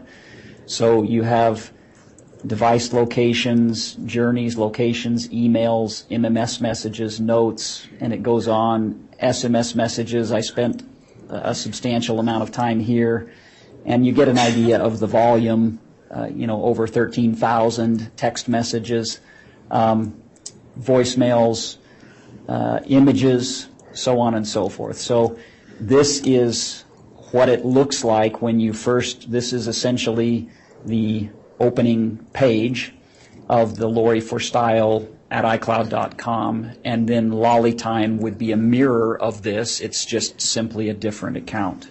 Can we show them the Lolly Time page, please? Okay. And that's pulling from the state's exhibit, correct? Yes. Okay. So this is the, you can see it says Lolly Time at iCloud.com, and it has the same compartments as the other iCloud. You'll see that the number of records in Lolly Time is substantially less than Lori for Style, and that's because Lolly Time was created in April of 2019 and then goes through November of 2019. So this particular account is much smaller. Okay. So Lori for Styles was much longer because it wasn't used for a longer time. Lori for Style, the earliest record in Lori for Style is December of 2000, so close to 19 years. Okay. And then Lolly Time, I apologize, it started in what month? April of 2019. And it ceased to be used according to what you could find? Correct. Both accounts ceased to be used in November of 2000, towards the end of November of 2019. Okay. Now, in analyzing the records in states 29C and D, what process did you follow? A very methodical one. I would go into each of these compartments, which also exist where it says device content. It'll say phone data, and then it will have all of these records. So Bluetooth devices, call logs, contacts, and as you scroll down, you'll see all of the different compartments. And so my process was to open up one of those compartments and then examine the data that was in there. If there was something that was pertinent or relevant, then I would make a document of that. In Lori Vallow's iCloud accounts, approximately how many records of data were there? I don't have an exact count, and that gets to be a little bit difficult. For instance, there's a section for chats. Well, one chat may contain 3,000 messages within that chat, but my best estimate from kind of tallying these is between 130 and 150,000 records. And if we could just turn to, just so that jury can see one of those, let's look at Lori for Style, the SMS section, if we could. Can we please identify which exhibit we're looking at? Yes, absolutely. Is this the Lori for Style, States Exhibit 29, I think it's D? Thank you. And turning to Lori for Style, in the SMS section, let's look at line 1842.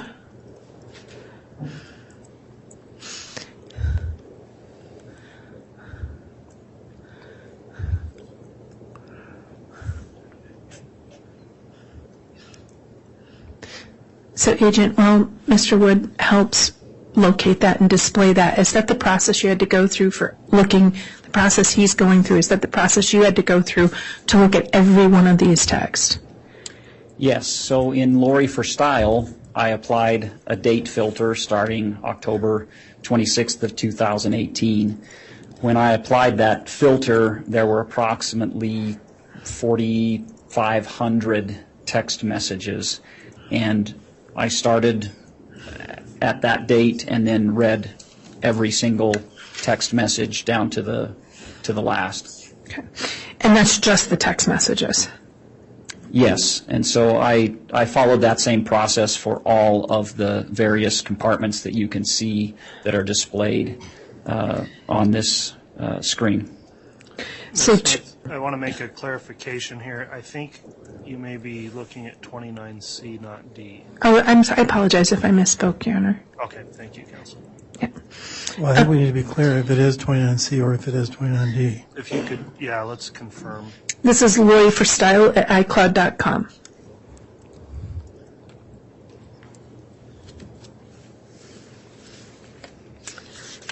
(29C). Okay, Is that what the court shows? yes. Okay, good. And so turning to line 1842, is that what's displayed up there, Agent?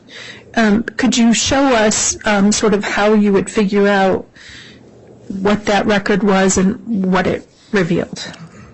Certainly. So you can see a timestamp, so it would show the date that this message was sent on March 20th of 2019. Under the parties, it would show the owner, that's Lori Vallow, and it was sent to her brother Alex Cox.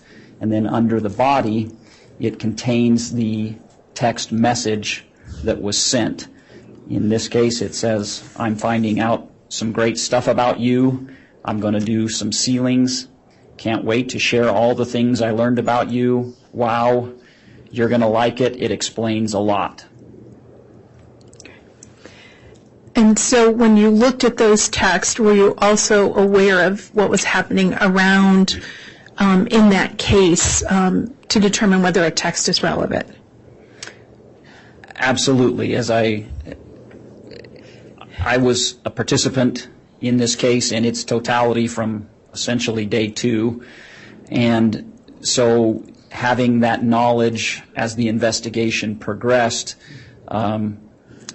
helped me to understand which text messages or other types of communications or records that might exist in the iClouds, whether they were relevant or pertinent to the investigation. If they were, I would make a note of that, and that's how I proceeded as far as my analysis is concerned. So when you were determining whether a particular, well, let me ask you, was every single text that Lori Vallow sent relevant to the investigation into what happened to J.J. Vallow, Tylee Ryan, and Tammy Daybell? Not at all. Okay, why do you say that? Well, there were hundreds, thousands of texts between Lori Vallow and friends and associates, between, car rental companies, hotels, insurance. There was a lot of communications regarding appointments and medications for JJ and things that Tylee was doing. So there were the normal everyday type of communications that most individuals have, and so those, I examined those, but they certainly really didn't have any bearing on the case. So how did you determine what was relevant? Based on the investigation, the totality of the investigation, what we had uncovered from witness interviews, and from the various searches and other efforts that we were engaging in, we had developed a pretty good idea of what may have occurred, and I was looking for communications that were indicative of participation in the disappearance of JJ, Tylee, and Tammy Daybell. And when you started looking at the records on the iCloud account, was it still actively a search for JJ and Tylee? When I began, yes, it was. But I have looked at this over the course of several weeks and months, and certainly reviewed it as the case has gone on. So the initial review started prior to the children being found, and that review continued. Even after they were recovered but not alive? Correct. And any idea how many hours it has taken you to go through all of these records? Well over 200 hours. Okay. And so in those excess of 200 hours, did you also, as you were reviewing it, sort of find investigative leads or concepts that merited following up? Yes. What were some of those investigative leads or concepts that merited following up? First and foremost, it was the relationship between Lori Vallow and Chad Daybell. Why is that? Why is that relevant? Well, it was apparent that they were very quickly after meeting involved in an illicit affair with one another, and that they shared plans to be married and have a life together. Were there any other investigative leads or concepts that needed follow-up? Yes, as part of the plans between Chad Daybell and Lori Vallow, they had obstacles that were in the way of them achieving. Your Honor, I want to object that this is argumentative. Sustained. When you say they had, understand the court's ruling, so you identified leads that followed up. Did you find information or discussion that there were barriers to their efforts to be together? I'm going to object as to argumentative. The question is argumentative. Judge, it's an investigative process, and if it had significance to him, the jury is entitled to hear that, especially if it factored into his creation of a summary. It's overruled. Thank you, Judge. There were several communications regarding Tylee and JJ that were relevant to their deaths. Okay. How so? They discussed their deaths. Okay. And what did that have to do with the concept that they had begun an affair or planned a future together? After the affair began, there then began to be communications regarding the deaths of Charles Vallow, Tammy Daybell, J.J. Vallow, and Tylee Ryan. Okay. Any conversations about Tammy Daybell? Yes. Okay. And was there communication that law enforcement had to follow up on that suggested that those individuals were considered barriers to by the defendant to her future with Chad Daybell? I'm going to object as to argumentative, Judge. Overruled. The exact word they used in the communications was obstacles. Okay. And just to be clear, the communications between who? Chad Daybell and Lori Vallow. Okay. And they characterized JJ, Tylee, Tammy, Charles as obstacles. Correct. Your Honor, I'm going to object as this misstates the actual evidence. The evidence will be admitted shortly, Judge. I'm just laying a foundation for summary. Okay, well, it's at this point then, without that being entered into yet, there's no foundation for those comments, so I'll sustain that objection. Okay. And so in following up and pursuing investigative leads and information within the iCloud accounts and in connection to interviews and other evidence, were there any other investigative leads or information that merited following up? Yes, there was financial information that was deemed to be relevant. There was information regarding the relationship between Alex Cox, Lori Vallow's brother, and Lori Vallow and Chad Daybell that were relevant. Okay. And was there, in terms of the financial information, why would that be relevant in analyzing the iCloud account in context of this investigation?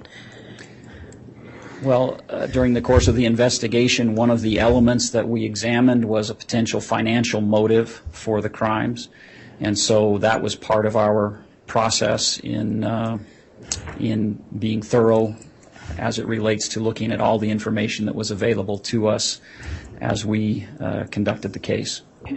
And in the review of the evidence of the case, in particular the information contained in the iCloud accounts, was there information that suggested there was evidence of financial motive for these individuals? I'm going to object, Your Honor. That's argumentative.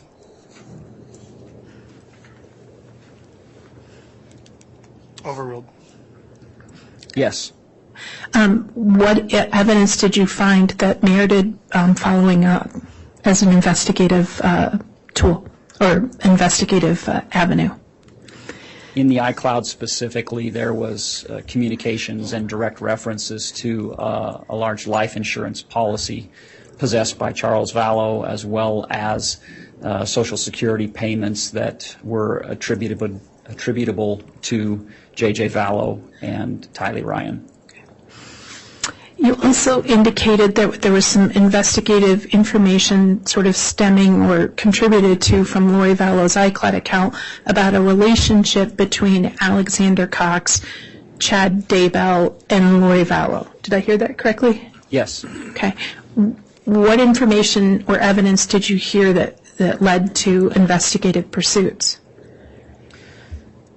There were a number of communications between Alex Cox and Lori Vallow that were deemed to be pertinent to the investigation, and it was clear that there was a relationship between Alex Cox and Chad Daybell as well. Okay. And why would those things be relevant to the investigation and to what happened to J.J., Tylee, and Tammy?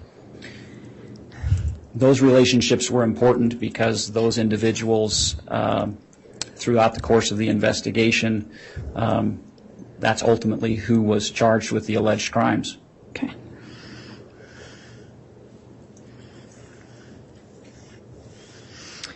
Now, in using what is up on the screen, the iCloud account for Lori Vallow, for both Lori for Style and Raleigh Time, you had to go through sort of each one of these screens that we saw for about approximately 200 hours. Is that correct? Yes. Okay. So did you prepare a summary exhibit for use in explaining the findings and representing certain text to the jury? I did. Okay. Otherwise, we have to go line by line through the iCloud. That's correct. All right. And so in preparing that, did you pick texts that were representative of investigative concepts or communications by the defendant? Yes, I chose those pieces of data. So there are text messages, there are multimedia messages, there are videos, there are emails, there are notes, and those things that I deemed to be pertinent to be directly relevant to this case, I would, in terms of preparing my summary, I would cut and paste directly from the iCloud and put it into a PowerPoint presentation. So that was my method, was to cut and paste exactly what is displayed in the iCloud account into the summary exhibit. Okay. Can you just use the pointer again and show us what you would cut and paste, just so that we're clear that you literally took from the iCloud and put it into your summary exhibit? Certainly. So, again, there's a timestamp which shows a date and time, the parties, and then the communication. So I would note the date and the time, the parties, and then I would cut and paste. I didn't cut the specific phone numbers, I just noted the parties, but I would cut and paste in its entirety each message or piece of data. Okay. So you didn't hand type it, you No. cut and paste from the original into your summary? Correct. Okay. And that summary was prepared in anticipation of explaining your investigative findings to the jury? As an aid, yes. Okay. And that summary was an effort to sort of show the representative ideas and evidence found in the iCloud? Correct. Okay. You're going to ask that the witness be handed States Exhibit 183 and 183A. A courtesy copy of which has been given defense counsel. I think we're done with it.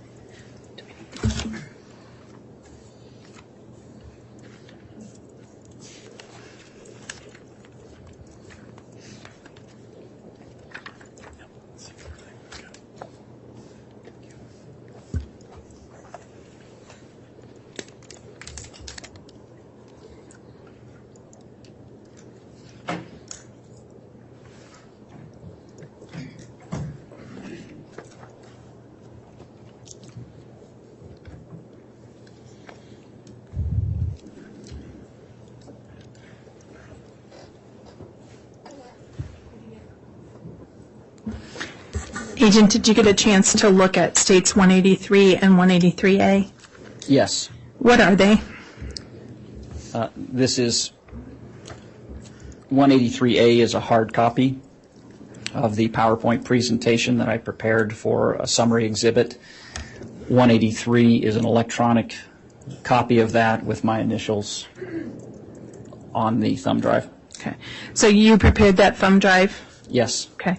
And 183A is a physical hard copy for use in court or by the jury? Correct. Okay. I move for the admission of States Exhibit 183 and 183A. Any objection? Yes, Your Honor, we stated on the record prior to or outside the presence of the jury what that objection was, and we just stand by that objection. All right. The court heard argument on an objection earlier this morning outside the presence of the jury. I made a ruling with no new substance to the objection. The court will stand by its prior ruling and allow for the exhibits 183 and 183A to be admitted. Thank you, Your Honor.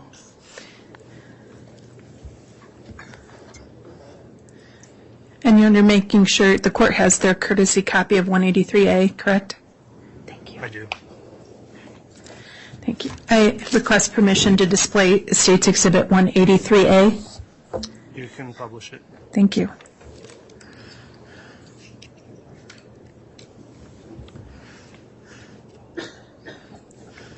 And actually, I think what you're publishing is 183, not A. I apologize. Yes. Thanks, Judge. You're welcome.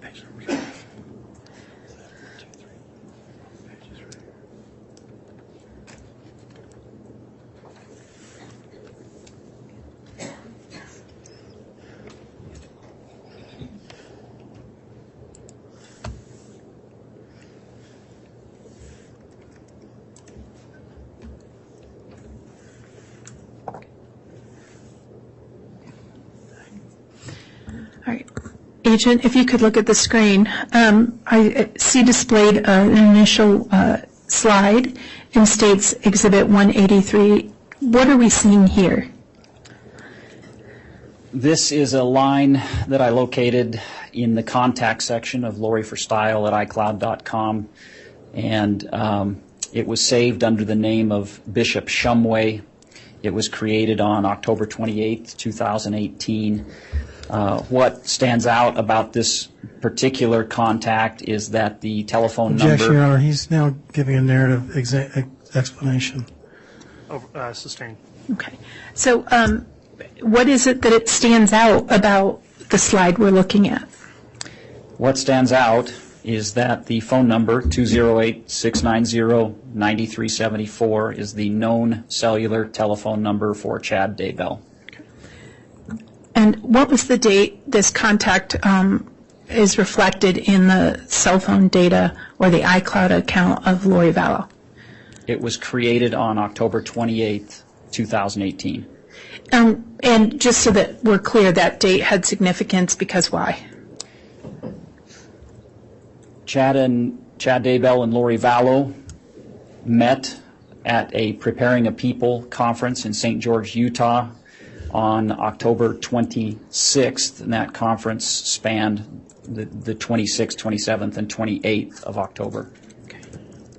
Is this the first known electronic evidence of contact between Chad Daybell and Lori Vallow? It is.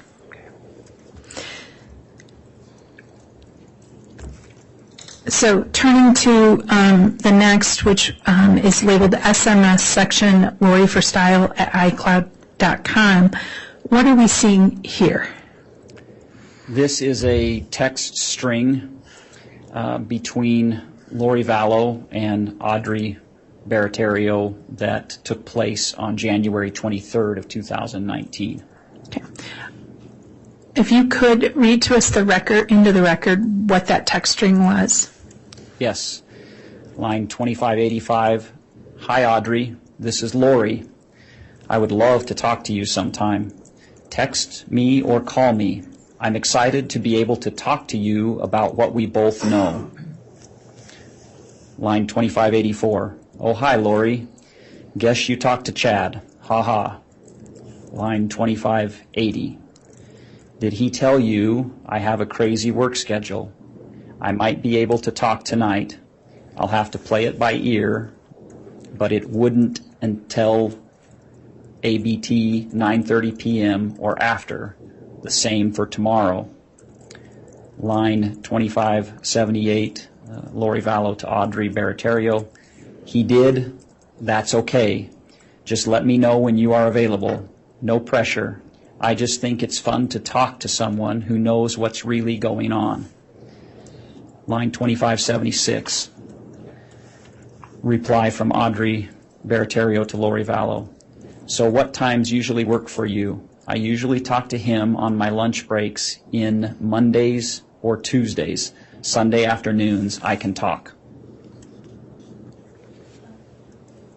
Agent, my question is, this communication by the defendant with Audrey Barattiero, what, if any, significance did it have to you? The significance that it had to me is the reference to what Lori Vallow and Audrey Barattiero both knew. Why is that significant? It's significant because Chad Daybell had disclosed to Audrey Barattiero his plans to marry Lori Vallow. Okay. And did it also indicate anything about an establishment of a friendship or a relationship between Audrey and Lori? Yes, Chad had told Audrey Barattiero that his wife, Tammy Daybell, was going to die and that he and Lori were to be married, but he wanted Audrey to act as a buffer between he and Lori during the ensuing time period until Tammy Daybell died. And does it indicate that Audrey Barattiero was willing to engage in that friendship with Lori? Based on the text string, yes. Okay.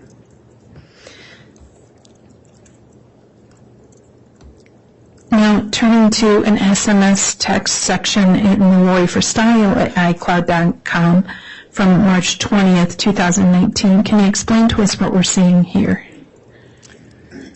These are some texts that took place on March 20th of 2019 between Lori Vallow and Alex Cox.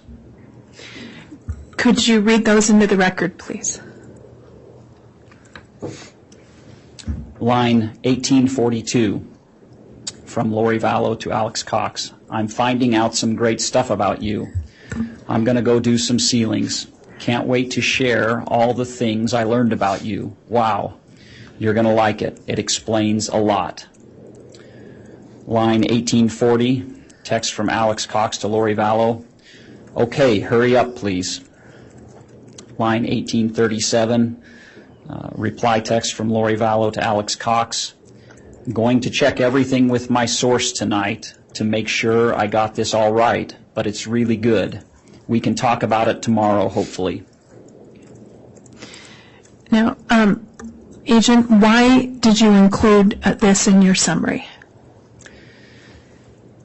During the course of the investigation, it became apparent that Chad Daybell acted as a quasi-religious leader and that Alex Cox was involved in the alleged conspiracy as it related to the deaths of the children and Tammy Daybell. And this is an instance where Lori Vallow is communicating to her brother Alex Cox regarding the things that she is learning about him. The reference to going to check with my source tonight, I believe, is a reference to Chad Daybell. Objection calls for speculation.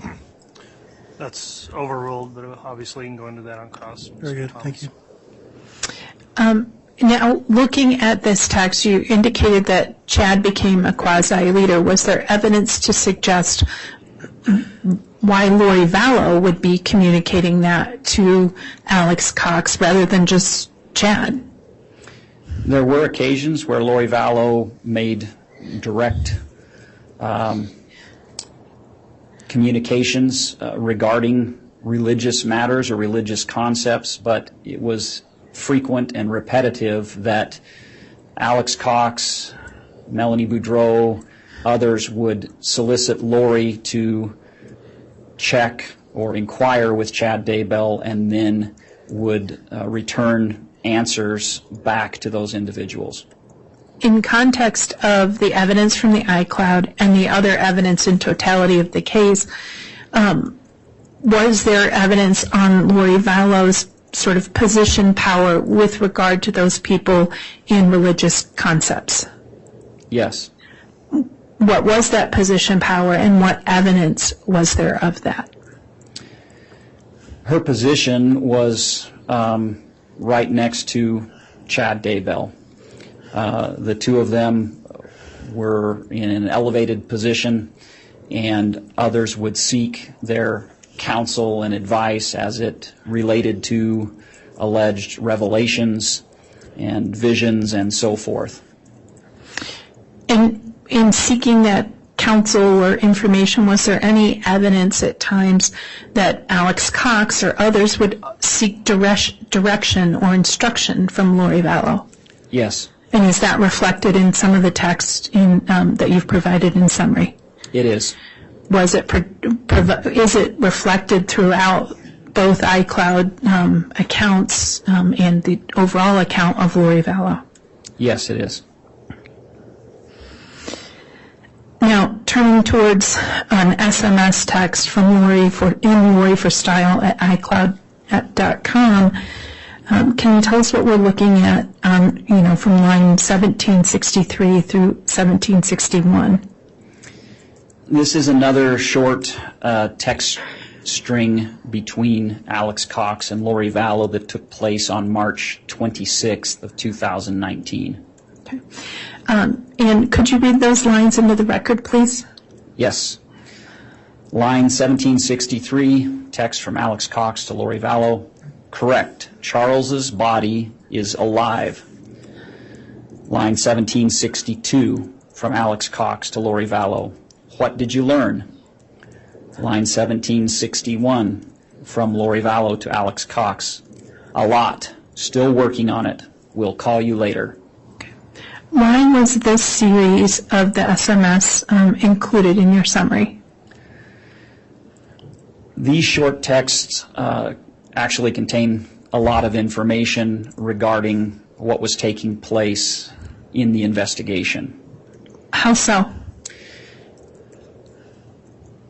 Chad Daybell had identified Charles Vallow as somebody who was a dark entity whose body had been possessed by any number of spirits, which were named with various names. And so this first text, when Alex Cox is reaching out to Lori Vallow, he's affirming that Charles Vallow's body, his physical body, is still alive, and inquiring what Lori Vallow had learned about that, which she replied she had learned a lot and would contact him later. Okay.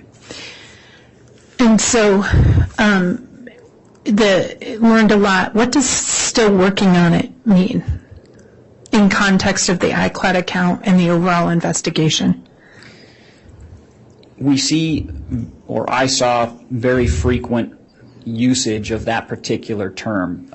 We are working on things, and that is a direct reference to this belief that they were in a battle against zombies and dark entities, and so when they would talk about working on something, they were making a reference to their efforts I'm going to object. related to that.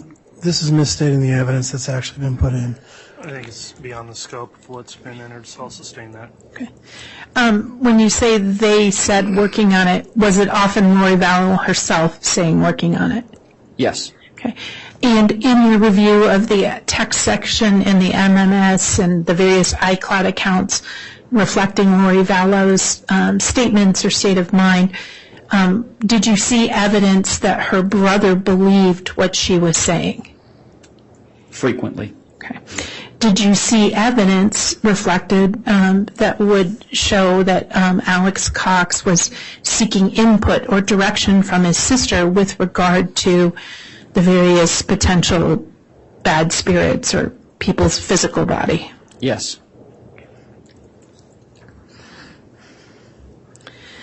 Turning to the SMS section of LollyTime at iCloud.com, and I see a group of text from July 9th of 2019. Is that accurate?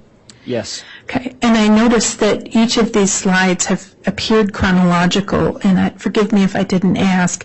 In preparing your summary, how did you put the various text into your summary?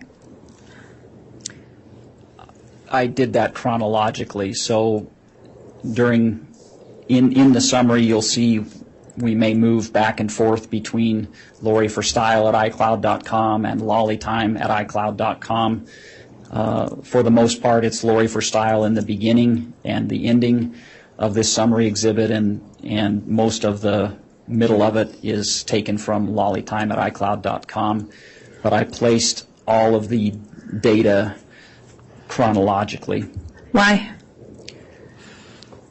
I think that paints the most accurate picture of what was taking place as it relates to the communications. If you separate them out into various sections, then it becomes very fragmented. And I believe that chronologically, these events took place chronologically, so it made sense to arrange the exhibit chronologically. Okay. And so we're seeing a text communication July 9th, 2019, between Lori Vallow and Melanie Boudreau. Is that correct? Yes. Could you read those into the record, please? Yes. Line 3135 from Lori Vallow to Melanie Boudreau. They have an elaborate plan. I'll call you soon. Line 3134 from Melanie Boudreau to Lori Vallow. I could take all the babies with and drive and take our stuff. Line 3133 from Lori Vallow to Melanie Boudreau.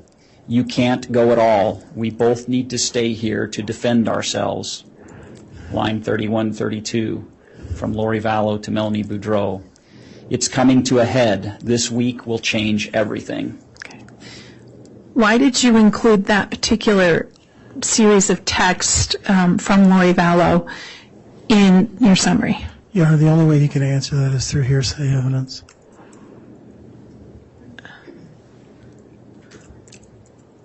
I'll sustain that objection.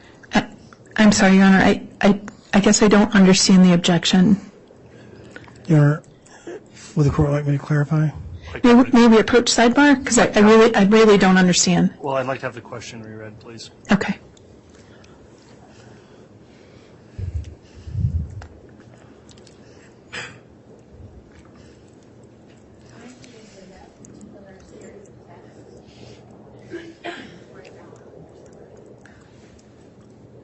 All right, upon rehearing the question, I misheard that. I'll overrule that objection. Thank you. Apologies. Thank you. Did you hear the question? Do I have it repeated? I'm sorry.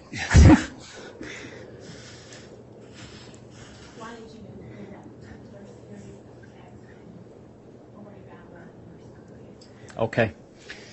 The timeline in this case is important. So this text string took place in the evening of July 9th, 2019, which is approximately 36 hours before Charles Vallow was killed.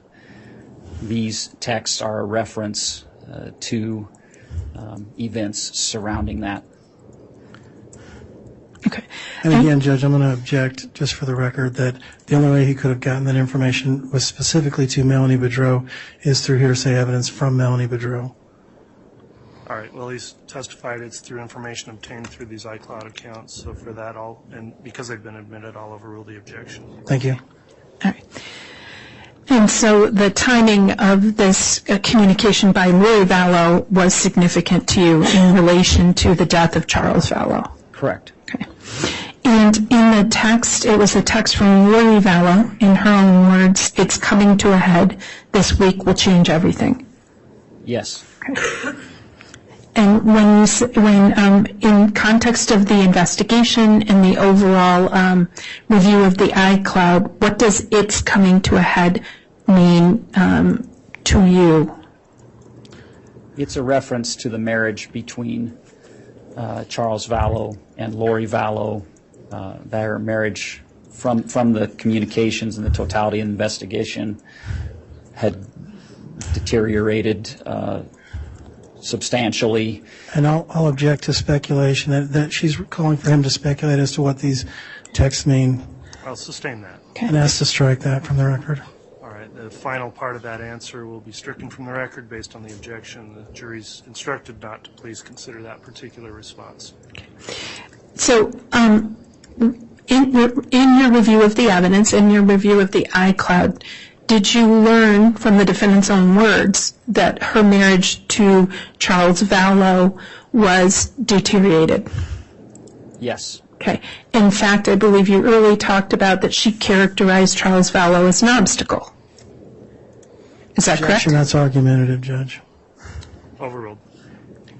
It was actually Chad Daybell who used the phrase obstacles relating or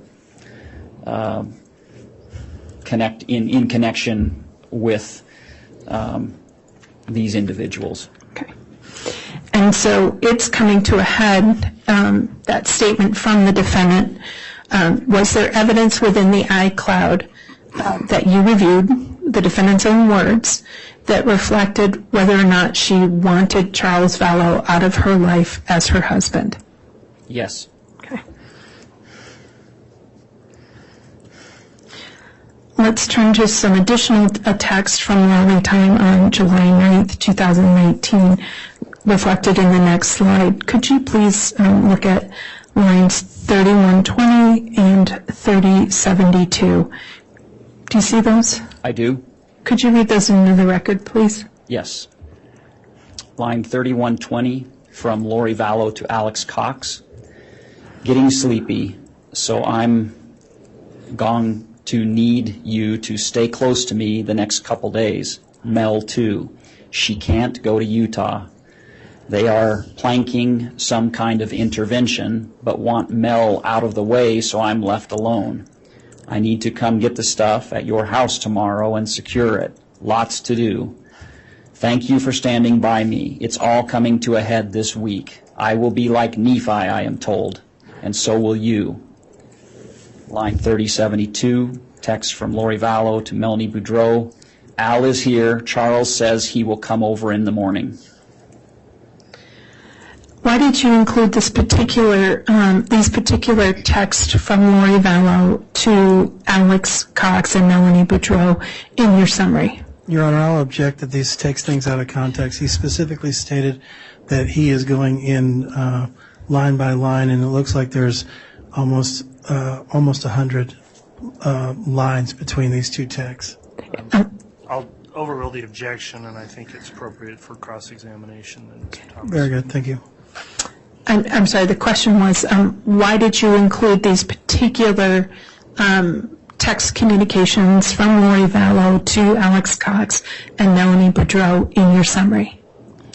During the course of the investigation, we found out that Adam Cox, another brother of Lori Vallow, had flown in conjunction with Charles Vallow to try to approach Lori regarding the things that were taking place.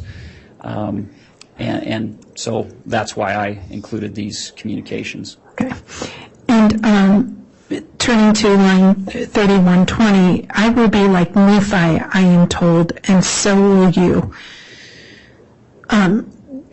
In your review of the evidence and your research on the items of relevance in the iCloud account, what is Nephi?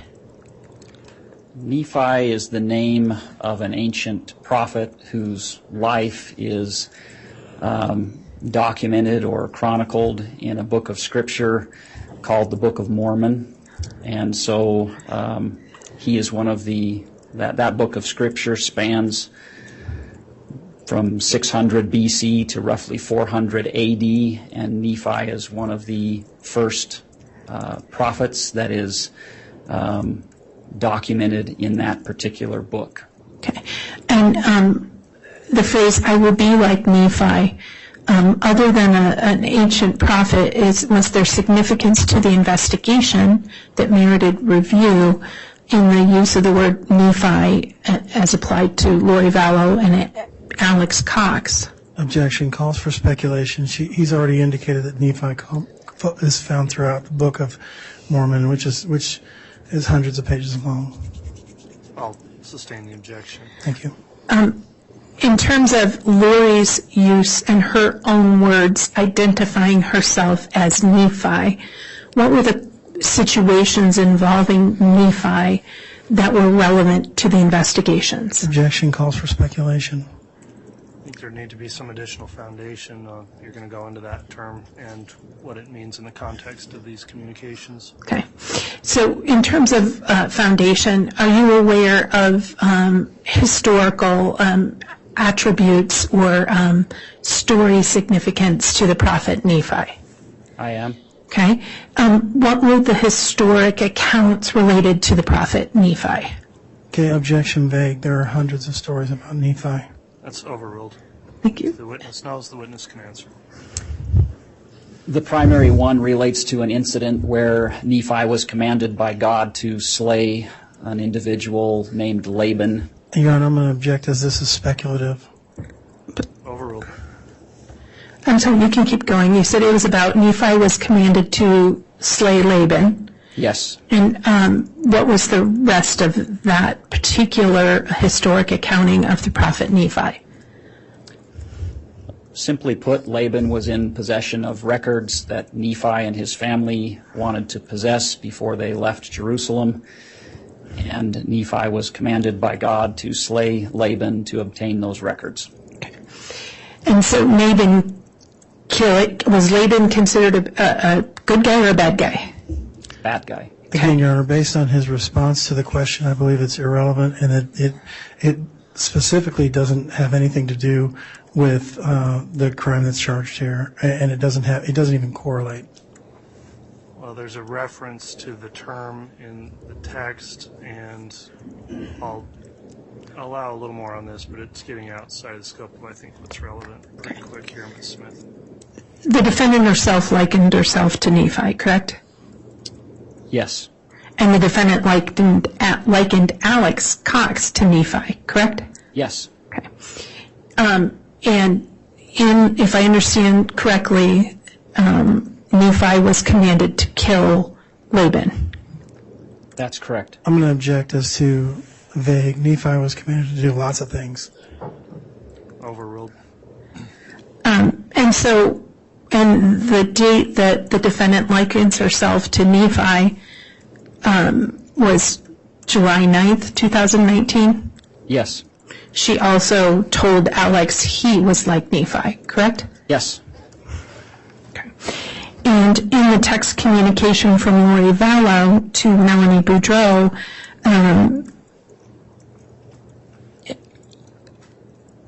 did Lori Vallow indicate on July 10th, 2019, that Alex Cox was with her?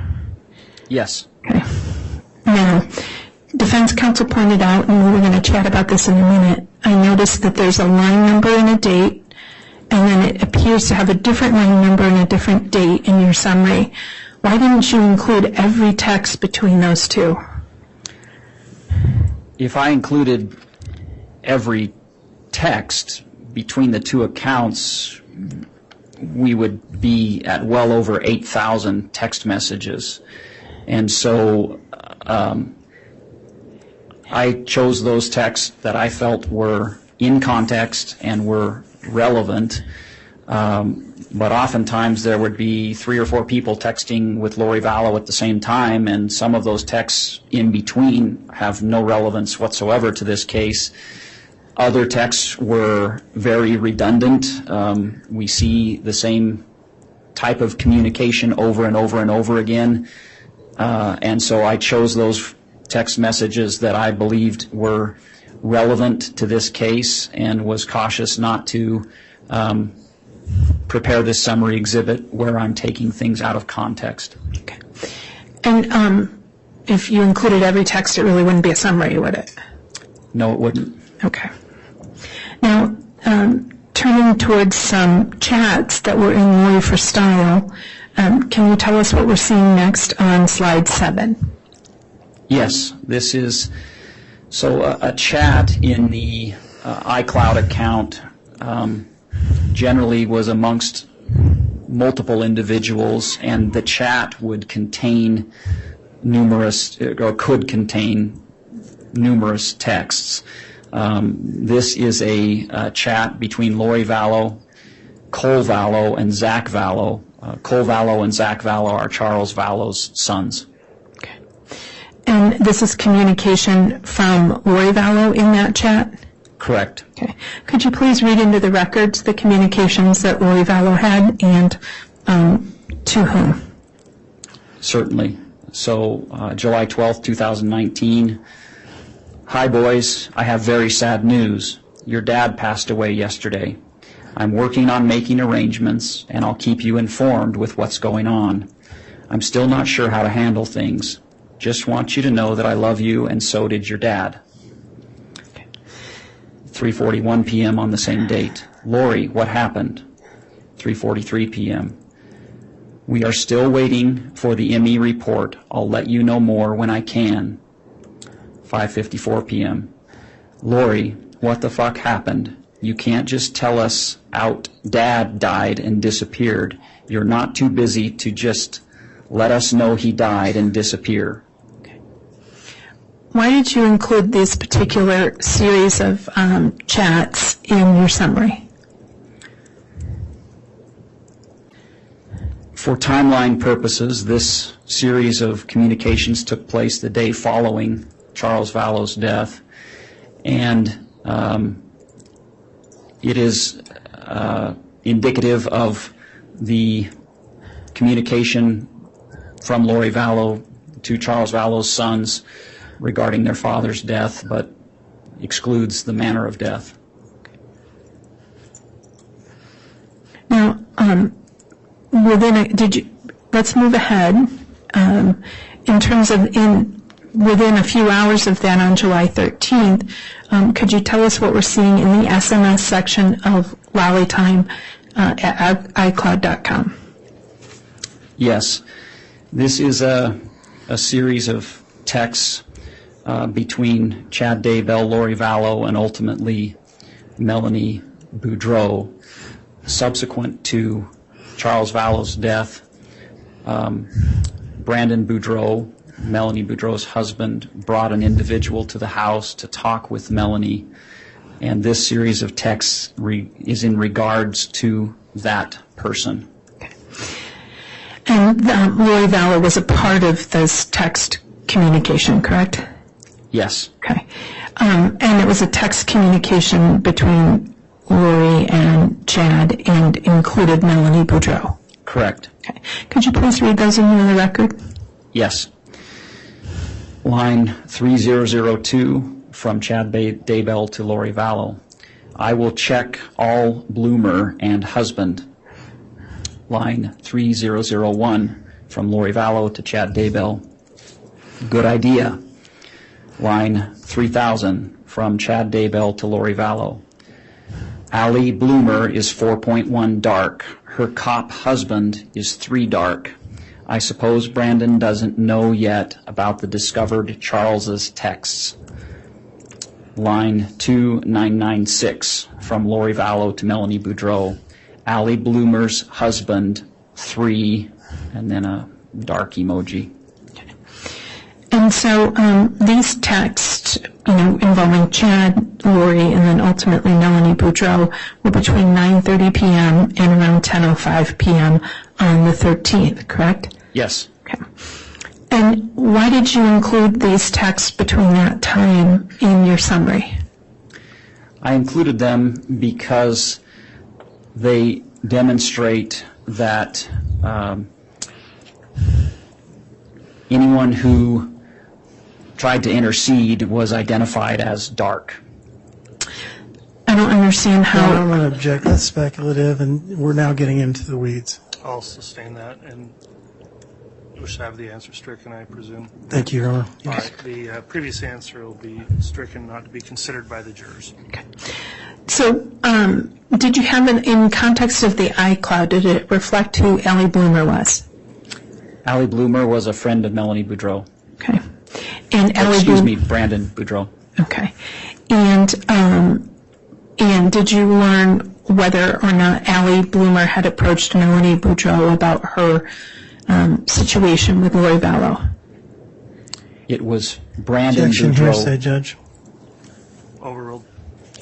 It was Brandon Boudreau who brought Allie Bloomer and her husband, who was a police officer, over to the house to talk to Melanie Boudreau. Okay. And then this text communication reflects reaching out by Lori Vallow and Chad Vallow, and ultimately to Melanie Boudreau about the sort of status of Allie Bloomer and her husband. Correct. Those two individuals visited the Boudreau residence, and they were identified as dark. Now, sticking within this same time frame, within a day and a half of Charles Vallow's deaths, there were other text or SMS that you considered relevant? Yes. Okay. Can you tell us what we're seeing as reflected in line 2967 from July 13th? Yes, this is a text between Chad Daybell or a text from Chad Daybell to Lori Vallow regarding plans for the two of them to get together. Can you please read that for us? Yes. Line 2967. Concerning the 2 weeks, BYU Idaho's graduation is July 23rd. Adam is getting his bachelor's, and Leah and Joe are getting their associates. They are all walking in the same commencement ceremony. I feel she will be gone by then, but I will still have that hoopla to deal with because a lot of my and Adam's family are coming and will stay for July 24th. So I believe that's why the Lord hinted I might not get to be with you until that is over. Please ask about that.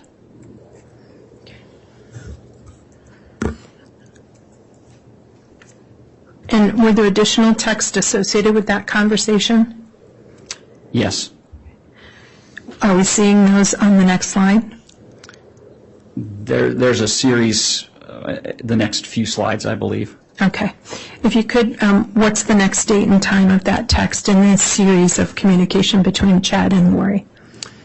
July 14th of 2019. Could you read the text into the record, please? Yes. Line 2962 from Chad Daybell to Lori Vallow. Good morning, my most beautiful Lily. Thanks for joining me in the shower this morning. Wow. Getting ready to leave for my meetings. Does noon your time look like a time we could talk? I love you so immensely that the whole universe knows it, and very soon the people on this little blue globe will know it too. Line 2961. Morning, sunshine. Sure. Call me if you get a chance. And that's from Lori Vallow to Chad Daybell.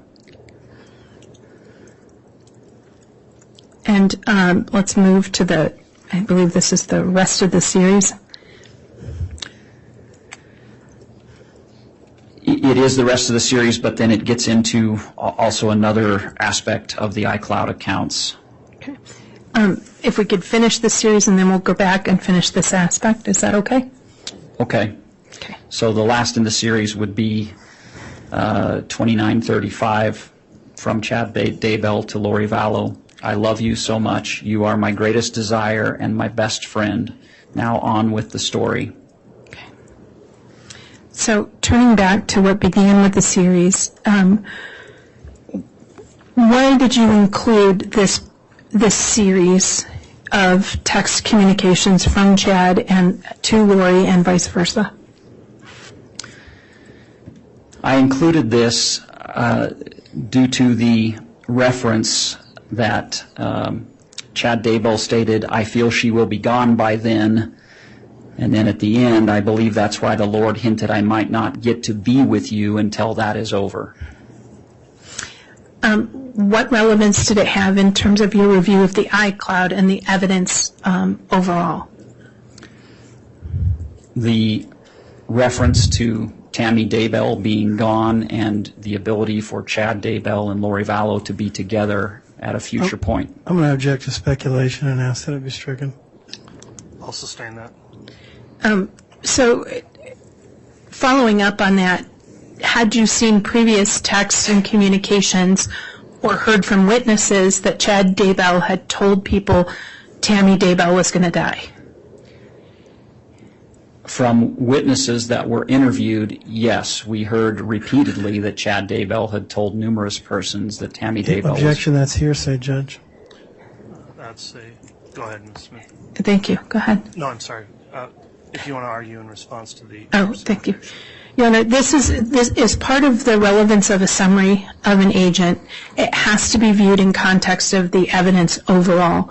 We aren't authoring the statement that Tammy was going to die for the truth that the person said it. What we're doing is to put this text and this communication in conversation, in context, put this communication in context of what the co-conspirators are discussing.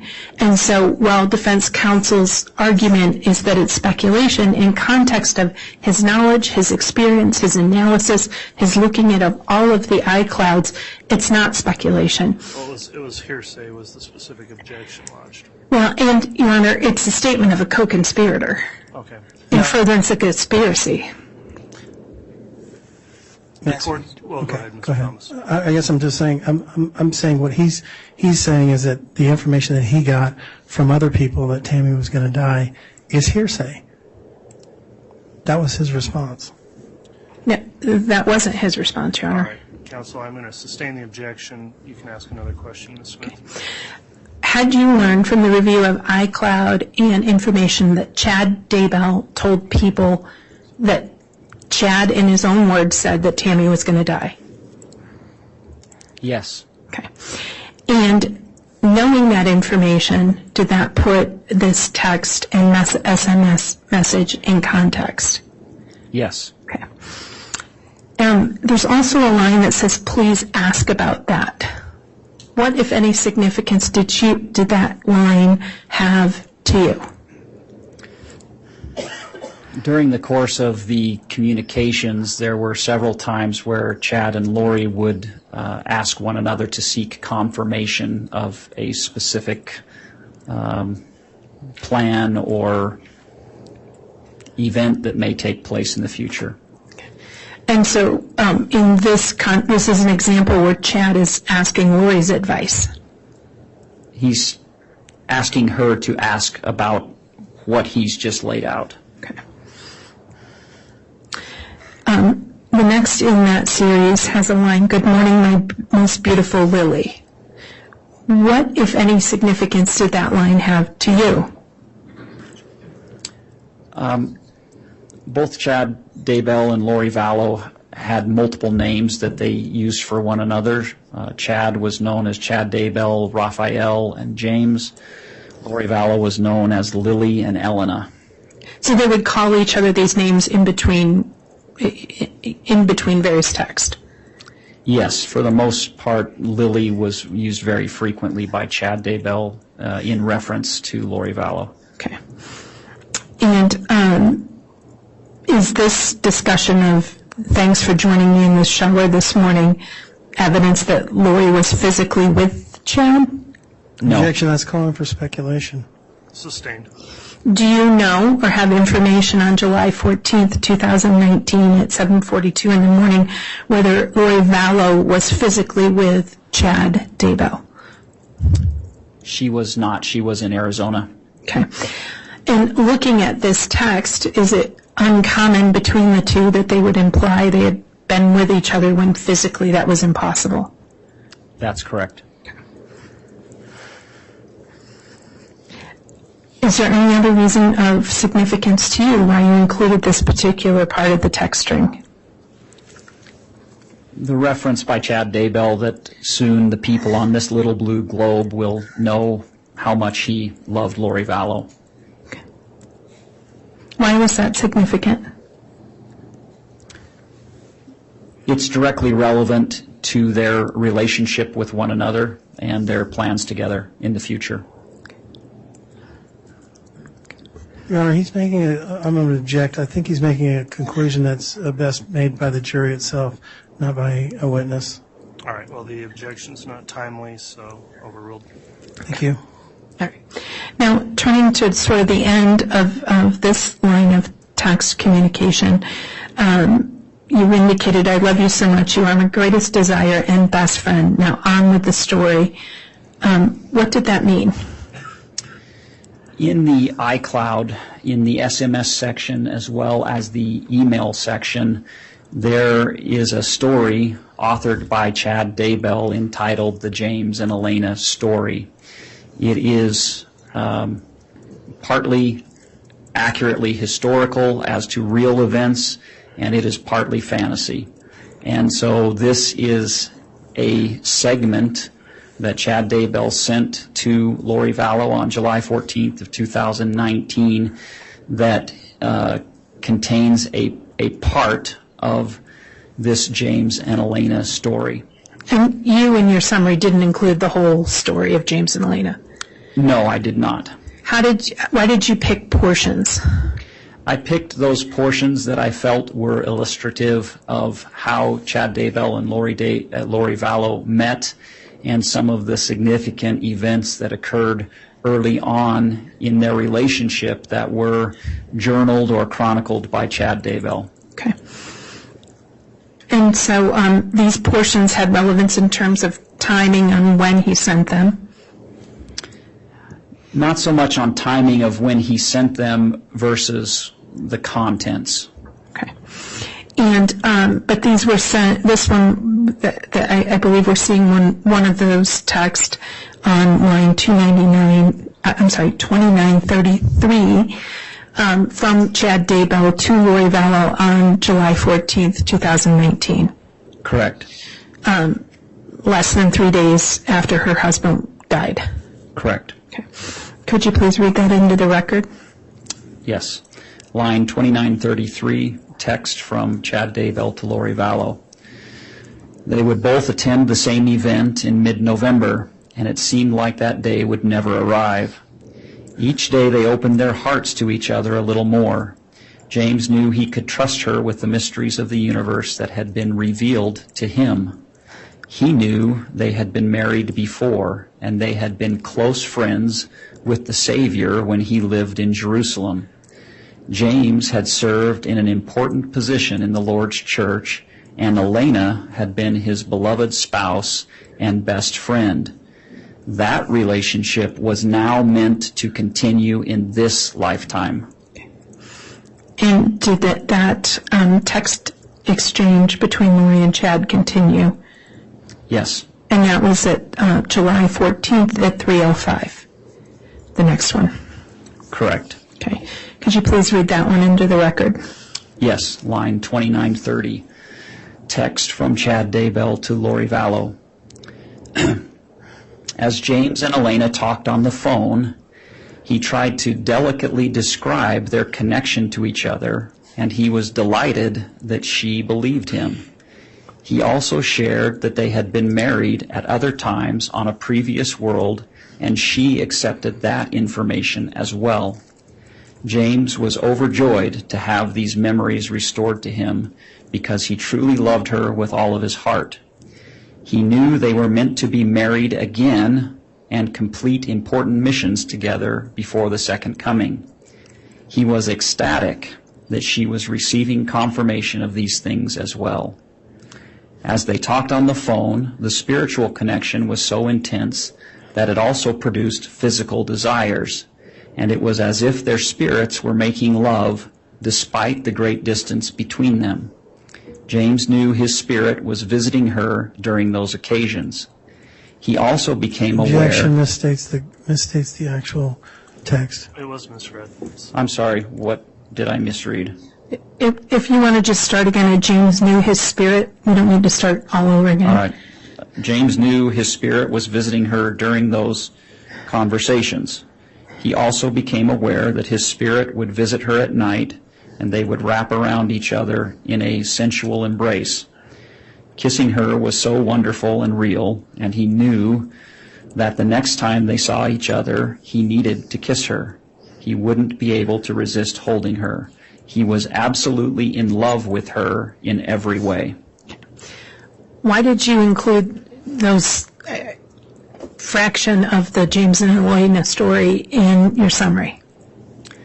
I included those because of the insight they give into the way in which Chad Daybell and Lori Vallow met and how their relationship began. Turning to the next lines in Lolly Time, line 2915 from July 14th, 2019. Could you please read what's included in slide 13? Yes. Line 2915, text from Chad Daybell to Lori Vallow. Hanging in there, but really missing you too. Please find out the name of Mel's campout in Utah. I have no intention of going, but I feel it is our avenue to get together, whether she is still here or not. Line 2914, from Lori Vallow to Chad Daybell. Zion's family camp. Mel speaks Wednesday night and Dave speaks Thursday night. Shelley M. is their main speaker. I roll. Line 2913, from Chad Daybell to Lori Vallow. Well, that should work for me to get away, though. I spoke at it 2 years ago, which is when I first met Mel. What time do you fly out tomorrow? Line 2913, from Chad Daybell to Lori Vallow. My trip to speak at the camp, July 24th through 26th, has been approved and is now on the calendar. Why did you include that series of text between Chad Daybell and Lori Vallow in your summary? During the course of the investigation, we discovered travel that Chad Daybell undertook July 24th through the 26th, where he flew to Arizona to visit Lori Vallow. This is the story that he came up with to justify his travel. Did their texting continue on that 14th? It did. Can you please identify in reading of the record what is contained on slide 14? Line 2889 from Chad Daybell to Lori Vallow. I need so badly to just gently kiss you for hours. Line 2888 from Chad Daybell to Lori Vallow. It would likely lead to other activities. Line 2887 from Lori Vallow to Chad Daybell. Likely or luckily. Line 2886 from Chad Daybell to Lori Vallow. It would luckily lead to nakedness. So this text exchange between Chad Daybell and Lori Vallow occurred on July 14th around 8:30 at night. Correct. Okay, and that's of 2019. Yes. Okay. Just about 3 days after Charles Vallow was killed? Correct. Can you please identify in reading of the record what's in the chat section of Lori for Style on line 2127? Yes, this is a continuation of the chat between Lori Vallow, Cole Vallow, and Zach Vallow on July 15th, 2019. Okay, Lori, it's been 3 days. You let us know our father passed away over a text message. 3 days and we haven't heard from anyone. The only information we have is that one text from you saying he passed away. You disappeared after that. We need any information you have. What happened? When did it happen? How did it happen? Where is he now? Are there any funeral plans? And can Zach and I be part of it? We talk to him all the time and now he's gone. He was our dad and we loved him very much. We deserve answers. Also, why have you been the only one to contact us? We haven't heard from Colby or Tylee. I know they are affected too. I called Colby recently too, but he didn't answer. Is JJ safe and what does he know? I need to be kept in the loop about this all. This isn't a nonchalant topic you can just throw a text at and be done with it. Why did you include this particular chat from Lori for Style in your summary? Mainly just to show the communication between her and Charles Vallow's children and the fact that she did not communicate what had taken place. And so she had communicated on July 12th with them about their father dying? Correct. Did you find evidence that she gave them any information in the text that you saw from July 12th to July 14th about what happened to their father? No. But the text that we saw between her and Melanie Boudreau and her and Chad had occurred in that intervening period? Correct. In that intervening period, did you see any evidence in her text communication with people of sorrow or regret or remorse over Charles Vallow's death? Objection, it's not relevant. Sorrow, remorse, Speculative. sorrow, remorse, and regret are consciousness of guilt and are highly relevant to a defendant's state of mind. It's moved to strike, and it's also speculative. Yeah, okay, first, no speaking objections or responses, please. So the objection is overruled. In the text messaging and the account that you saw of Lori Vallow from the time she notified Charles Vallow's sons on July 12th of his death to the time that Charles Vallow's sons reached out on July 15th, did you find any evidence or evidence of remorse, regret, or sorrow in the defendant's communications with anyone? Your Honor, I'm going to object. I believe that's the jury's province to decide that.